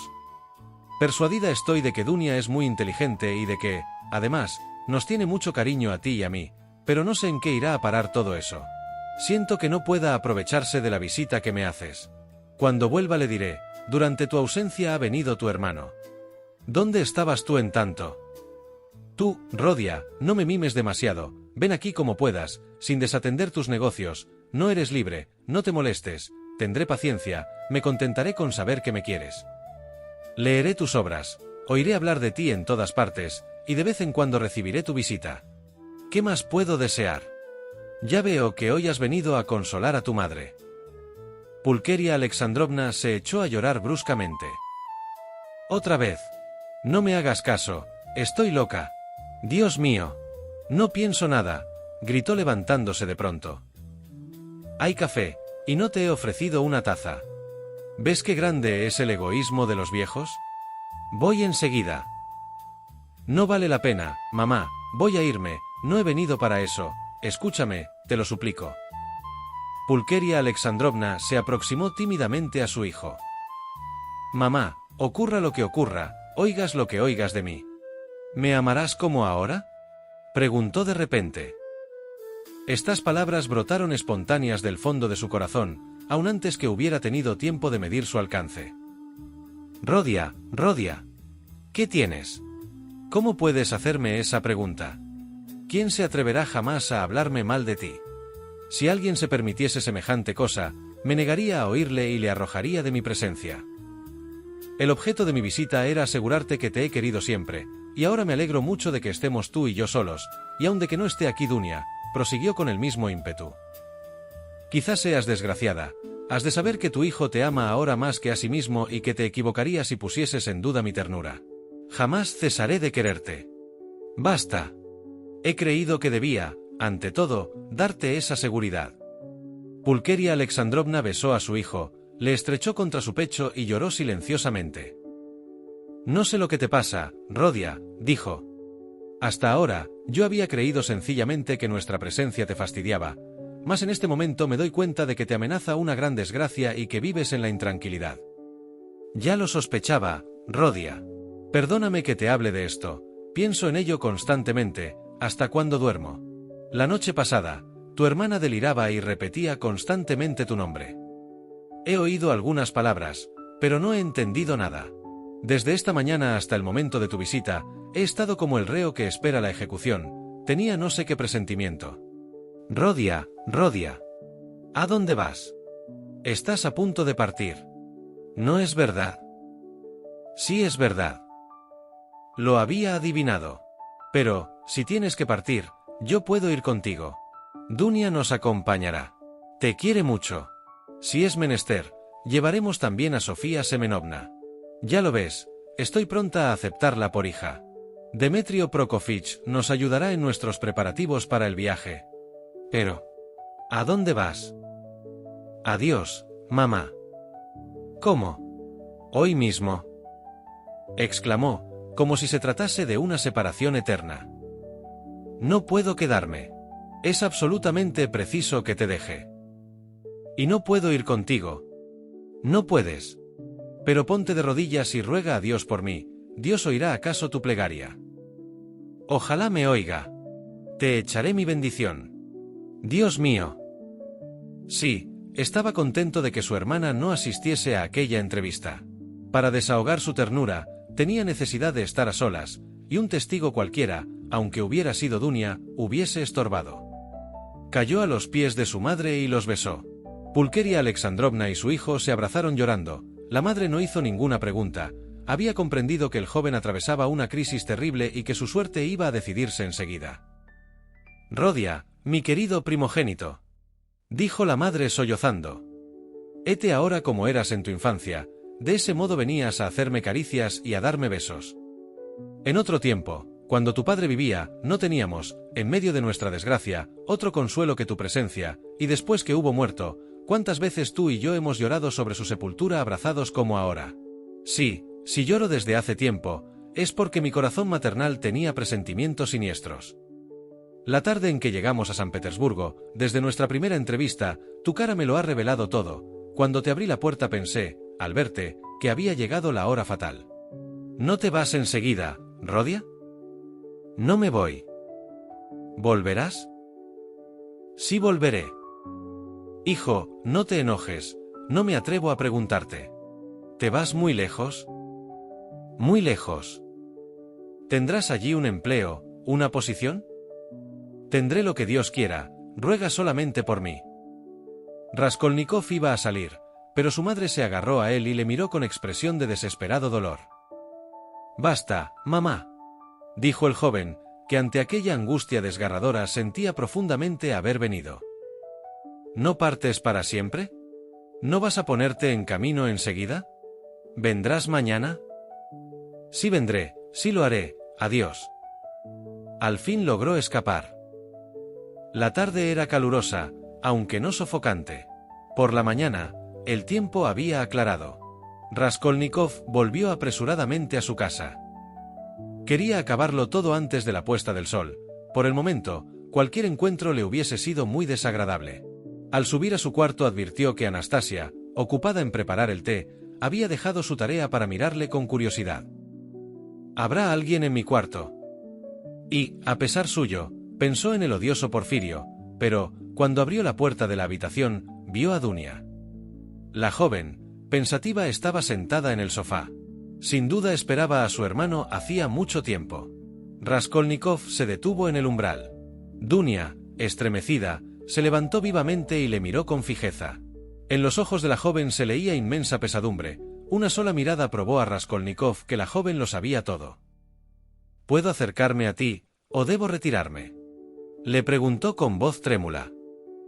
He pasado el día esperándote en casa de Sofía Semenovna, pensábamos verte allí. Raskolnikov entró en la habitación, y se dejó caer desfallecido en una silla. Me siento débil, Dunia, estoy muy fatigado, y en este momento, sobre todo, tendría necesidad de todas mis fuerzas. Fijó en su hermana una mirada de desconfianza. ¿Dónde has pasado la última noche? No me acuerdo bien, quería tomar un partido definitivo, y muchas veces me he aproximado al Neva, de esto sí me acuerdo. Mi intención era acabar así, pero no he podido resolverme, dijo en voz baja, tratando de leer en el rostro de Dunia la impresión producida por sus palabras. Alabado sea Dios. Era precisamente lo que temíamos Sofía Semenovna y yo. ¿Crees en la vida? Alabado sea Dios. Raskolnikov se sonrió amargamente. No creía en ella. Pero hace un momento he estado en casa de nuestra madre, y nos hemos abrazado llorando. Soy incrédulo, y, sin embargo, le he pedido que orase por mí. Solo Dios sabe lo que sucede en este momento. Yo mismo no sé qué pasa por mí. ¿Qué has estado en casa de nuestra madre? ¿Le has hablado? Exclamó Dunia con espanto. ¿Es posible que hayas tenido valor para decirle aquello? No, yo no se lo he dicho, pero sospecha algo. Te ha oído soñar en voz alta la última noche, y creo que ha adivinado la mitad de ese secreto. He cometido un error al ir a verla, no sé por qué lo he hecho, Dunia. Soy un hombre bajo. Sí, pero un hombre dispuesto a aceptar la expiación. La aceptarás, ¿verdad? Al instante. Para huir de ese deshonor quería ahogarme, Dunia, pero en el momento en que iba a arrojarme al agua, me he dicho que un hombre fuerte no debe tener miedo al oprobio. ¿Es esto orgullo, Dunia? Sí lo es, Rodia. Le brillaron los ojos a Raskolnikov con una especie de relámpago. Se consideraba feliz al pensar que había conservado su orgullo. ¿Verdad que no crees que he tenido simplemente miedo al agua?, preguntó sonriendo con tristeza. Oh, Rodia, basta, respondió la joven, ofendida por tal suposición. Ambos guardaron silencio durante 10 minutos. Raskolnikov tenía los ojos bajos. Dunia le miraba con expresión de sufrimiento. De repente el joven se levantó. La hora avanza. Hay tiempo de partir. Voy a entregarme, pero no sé por qué lo hago. Por las mejillas de Dunia corrieron gruesas lágrimas. Lloras, hermana mía, pero, ¿puedes tenderme la mano? ¿Lo dudabas? La joven lo estrechó contra su pecho. ¿Acaso aceptando la expiación no borras la mitad de tu crimen? Exclamó, al tiempo que abrazaba a su hermano. ¿Mi crimen? ¿Qué crimen?, repitió en un acceso de cólera. El de haber matado a un gusano sucio y malo, a una vieja perversa y perjudicial a todo el mundo, un vampiro que chupaba la sangre a los pobres. Tal asesinato debía servir de indulgencia para 40 pecados. No pienso en modo alguno en borrarlo, aunque me griten por todos lados. Crimen. Crimen. Ahora que me he decidido a afrontar voluntariamente ese deshonor, ahora solo es cuando el absurdo de mi cobarde determinación se me presenta con toda claridad. Es tan solo por bajeza y por impotencia por lo que me resuelvo a este acto, a menos que no sea también por interés, como me lo aconsejaba Porfirio. Hermano, ¿qué estás diciendo? ¿No te haces cargo de que has vertido sangre?, exclamó Dunia consternada. ¿Y qué? Todo el mundo la vierte, prosiguió con vehemencia creciente. Siempre ha corrido a torrente sobre la tierra. Las personas que la derramaron como si fuera champaña subieron enseguida al Capitolio y fueron declarados protectores de la humanidad. Examina las cosas un poco más cerca para juzgarlas. También trataba yo de hacer bien a los hombres. Centenares, millares de buenas acciones hubiesen compensando ampliamente aquella única tontería, o mejor dicho, torpeza, porque la idea no era tan tonta como lo parece ahora. Cuando el éxito falta, los designios mejor concertados parecen estúpidos. Yo tan solo trataba de crearme, por medio de aquella tontería, una situación independiente, asegurar mis primeros pasos de la vida, procurarme recursos, después hubiera levantado el vuelo. Pero he fracasado, y por eso soy un miserable. Si hubiese logrado mi objeto, se me hubieran dedicado coronas. Al presente no sirvo más que para que se me arroje a los perros. No se trata de eso. ¿Qué estás diciendo, hermano mío? Es cierto, no he procedido según las reglas de la estética. No sé por qué ha de ser más glorioso lanzar bombas sobre una ciudad sitiada, que asesinar a una persona a hachazos. El temor de la estética es el primer signo de la impotencia. Jamás lo he comprendido tan bien como ahora, ni nunca he comprendido menos cuál es mi crimen.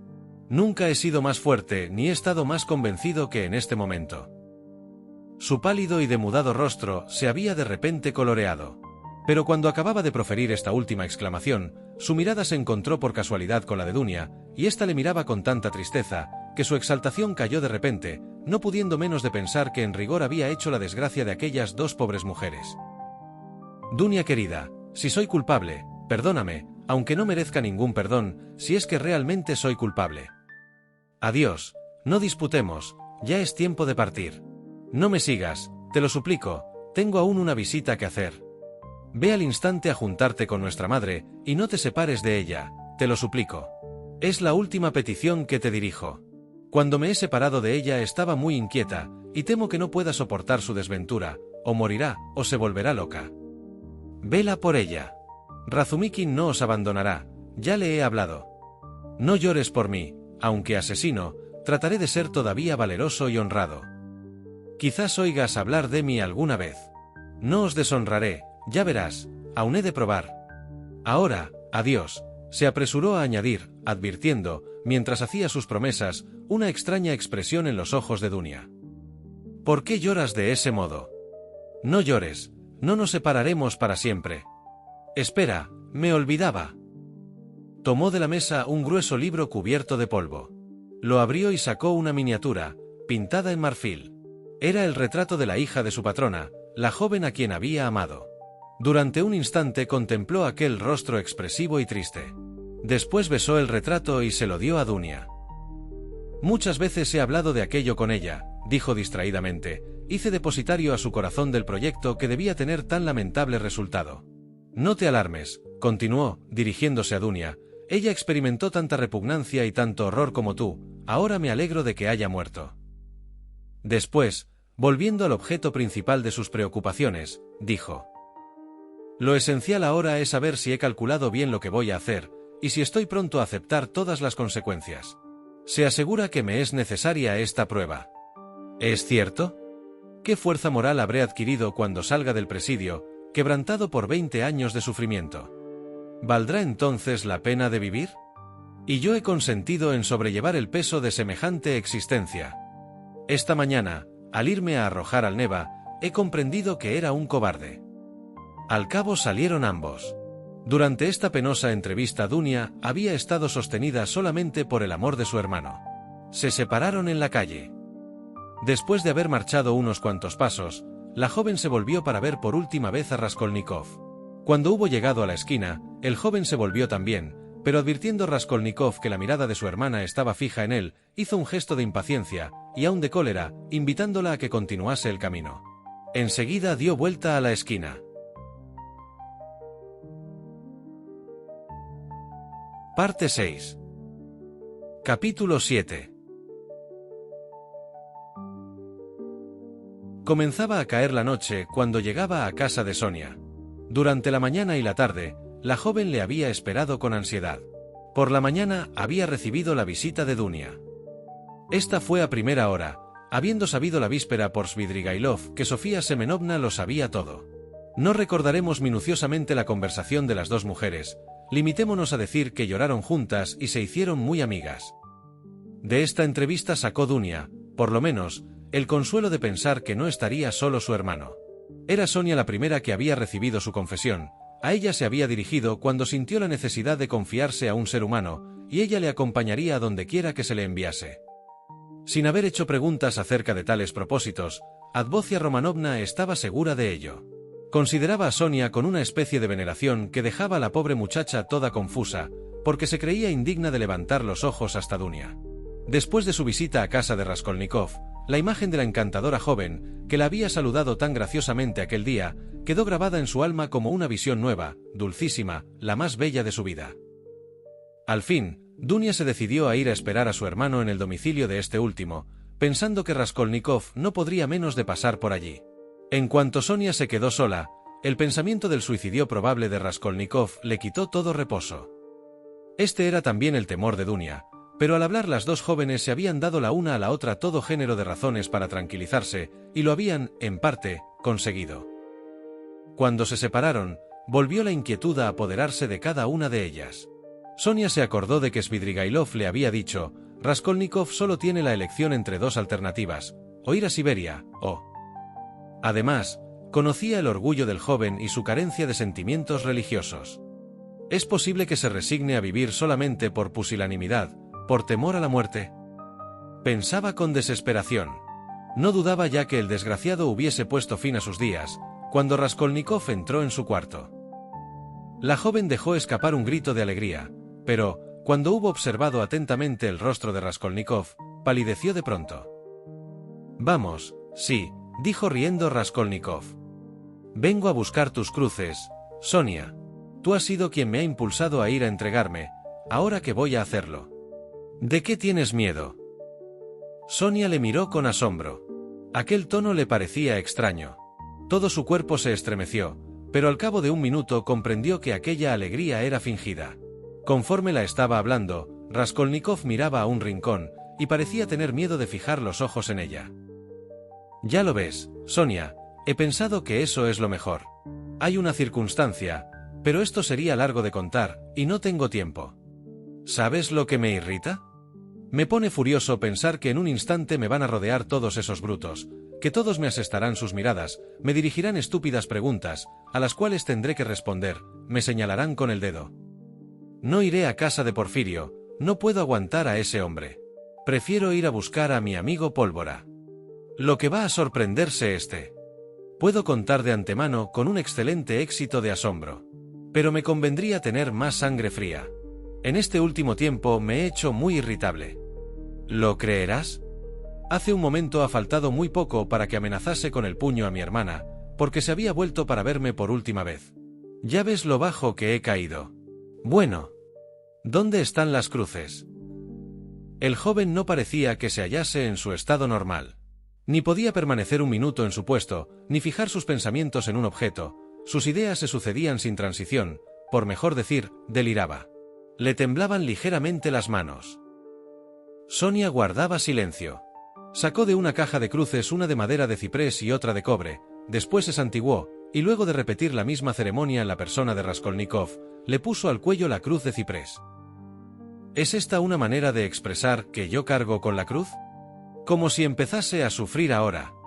La cruz de ciprés es la de los humildes. La cruz de cobre perteneció a Isabel. Tú la guardas para ti, déjamela ver. ¿De modo que la llevaba, en aquel momento? Conozco otros 2 o 3 objetos de piedad, una cruz de plata y una imagen. Los eché entonces sobre el pecho de la vieja. Esos son los que debiera colgarme yo ahora al cuello. Pero no digo más que tonterías, y olvido mi asunto. Estoy distraído. He venido, sobre todo, para prevenirte, a fin de que sepas. Pues bien, esto es todo, no he venido más que para eso. Creía, sin embargo, que tenía que decirle otra cosa.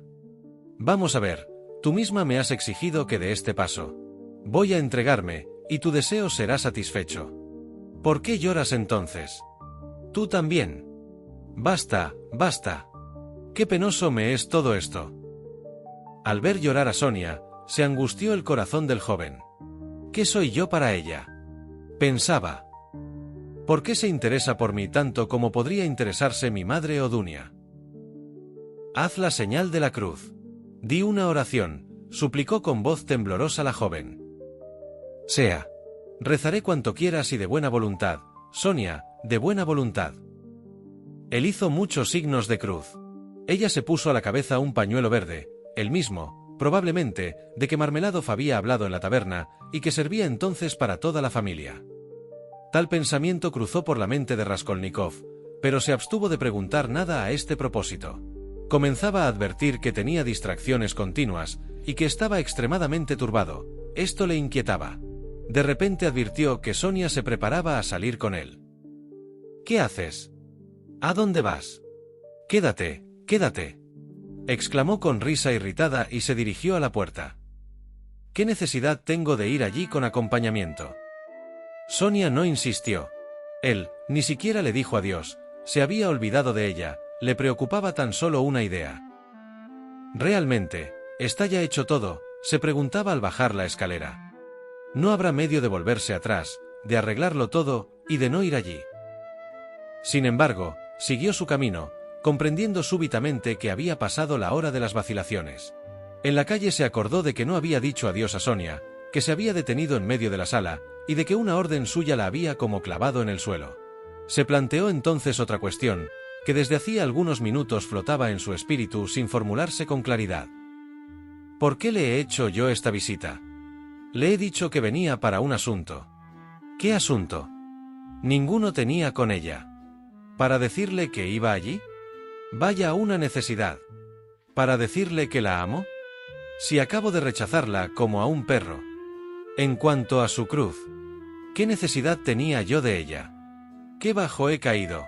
No, lo que yo buscaba eran lágrimas, lo que yo quería era gozar de los desgarramientos de su corazón.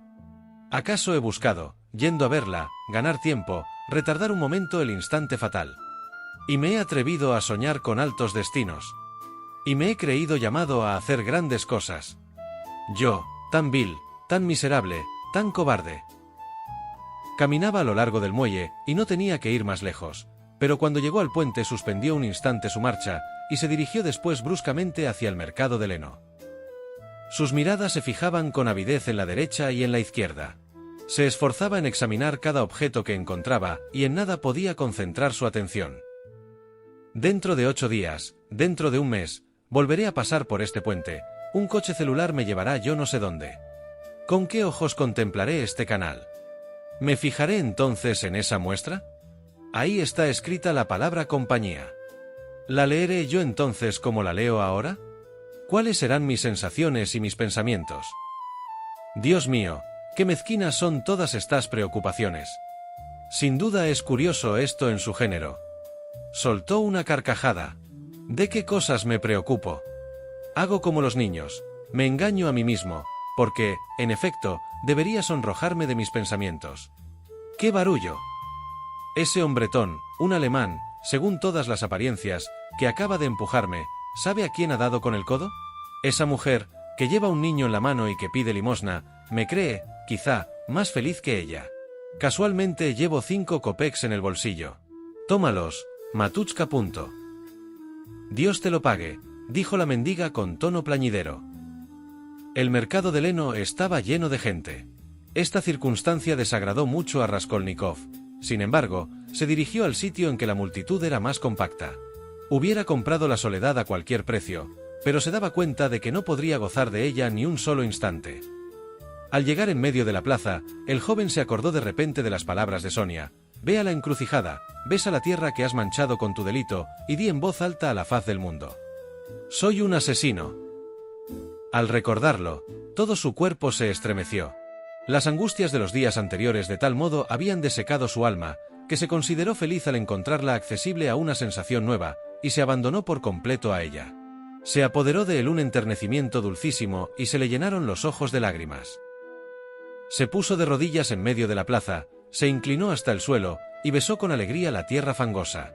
Después de haberse levantado, se arrodilló de nuevo. «He ahí uno que ha empinado el codo más de lo regular», exclamó un joven que estaba a su lado. Esta observación provocó muchas carcajadas. «Es un peregrino que va a Jerusalén, amigos míos. Se despide de sus hijos, de su patria, saluda a todo el mundo, y da el beso de la despedida al suelo de la capital», añadió un menestral que estaba ligeramente ebrio. «Es todavía muy joven», dijo un tercero. «Es un noble», observó gravemente otro. En la actualidad, no se distingue a los nobles de los que no lo son. Viéndose objeto de la atención general, Raskolnikov perdió un poco de su serenidad, y las palabras «soy un asesino», que iban quizá a salir de su boca, expiraron en sus labios.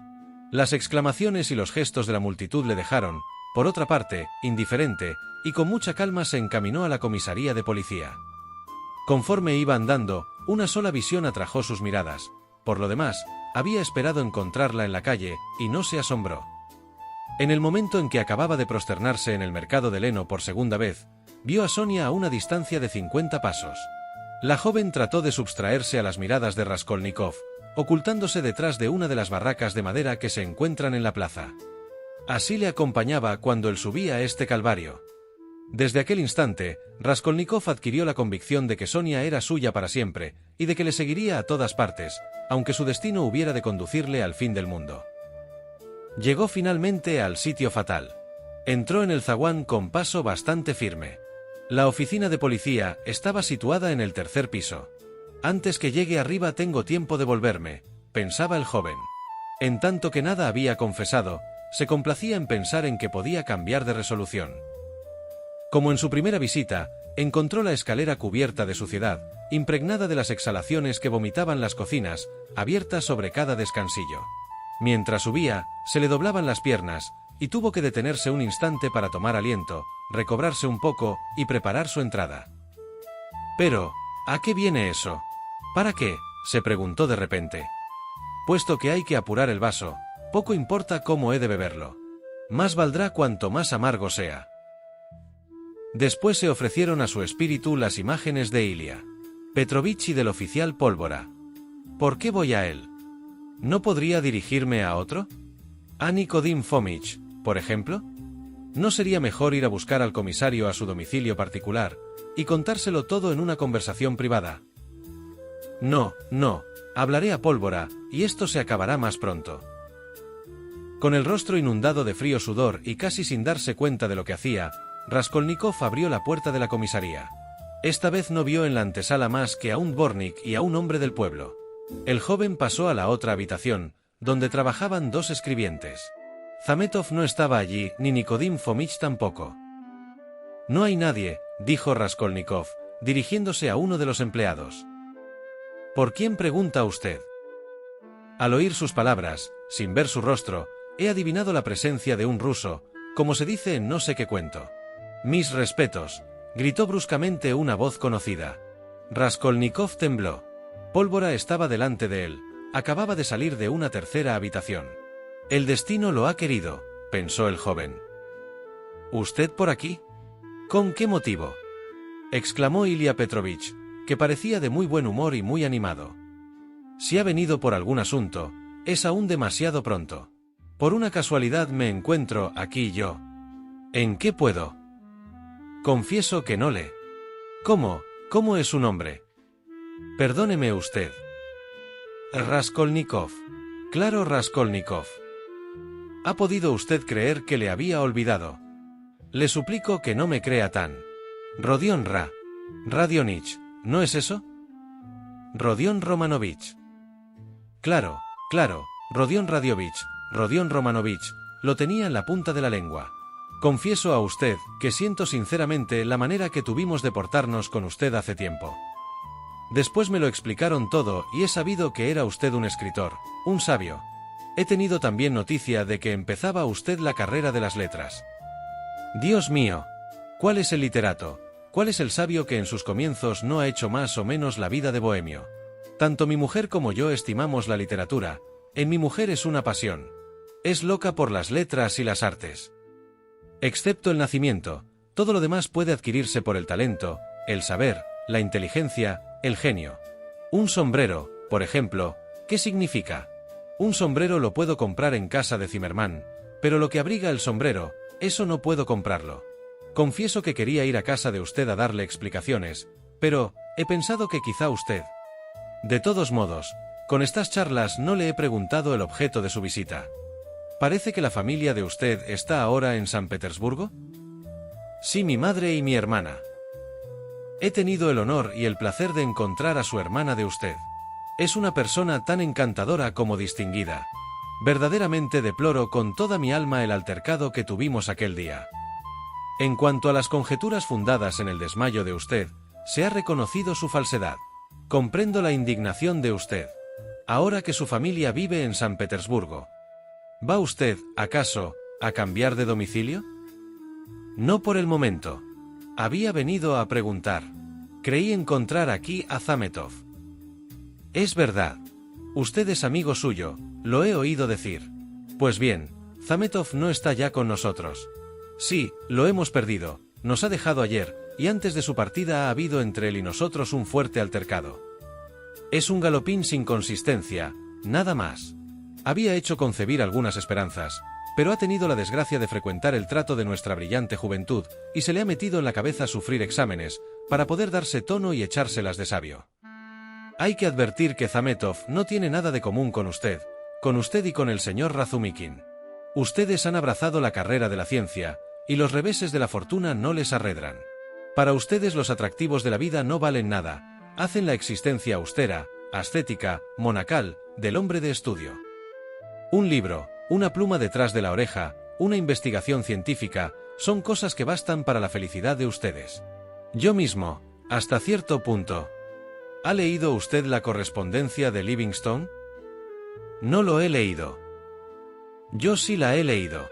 Ahora el número de los nihilistas ha aumentado considerablemente, lo cual no es asombroso en una época como la nuestra. De usted para mí. ¿No es usted nihilista? Respóndame francamente. No lo soy. No tenga usted temor de ser franco conmigo, como lo sería consigo mismo. Una cosa es el servicio y otra cosa. ¿Usted creería que iba a decir la amistad? Pues se engaña. No es la amistad, sino el sentimiento del hombre y del ciudadano, el sentimiento de la humanidad y del amor hacia el omnipotente. Puedo ser un personaje oficial, un funcionario, pero no por eso debo dejar de sentir en mí el hombre y el ciudadano. ¿Hablaba usted de Zametov? Pues bien, Zametov es un muchacho que copia el chic francés, que da ruido en los sitios sospechosos cuando ha bebido un vaso de champagne o de vino del Don. Ahí tiene usted a Zametov. Quizá he sido un poco vivo con él, pero si mi indignación me ha llevado demasiado lejos, tuvo su origen en un sentimiento elevado, el celo por los intereses del servicio.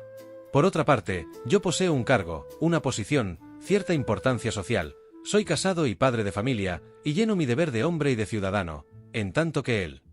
¿Qué es él? Permítame usted que se lo pregunte. Me dirijo a usted como a un hombre favorecido con los beneficios de la educación. Ahí tiene usted, las profesoras en partos, por ejemplo, se han multiplicado de un modo extraordinario. Raskolnikov miró al oficial con aire asombrado. Las palabras de Ilia Petrovich, que violentamente acababa de levantarse de la mesa, produjeron en su ánimo una impresión que él no se explicaba. Sin embargo, algo comprendía. En aquel momento preguntaba con los ojos a su interlocutor e ignoraba cómo acabaría todo aquello. Hablo de estas jóvenes que llevan el cabello corto a lotito, continuó el inagotable Ilia Petrovich. Yo las llamo profesoras en partos, y el nombre me parece muy bien aplicado. J.E. Sigue en cursos de anatomía. Dígame, si me pusiese enfermo, ¿cree usted que me dejaría tratar por una de esas señoritas? Ilia Petrovich se echó a reír encantado de su chiste. Admito la sed de instrucción, pero ¿no se puede uno instruir sin dar en semejantes excesos? ¿Por qué ser insolente? ¿Por qué insultar a nobles personalidades, como lo hace ese necio de Zametov? ¿Por qué me ha insultado?, le pregunto a usted. Otra epidemia que hace terribles progresos es la del suicidio. Se gasta uno todo lo que tiene, y enseguida se mata. Muchachas, jovenzuelos, viejos. Hemos sabido últimamente que un señor recién llegado aquí acaba de poner fin a sus días. Nil Pavlich.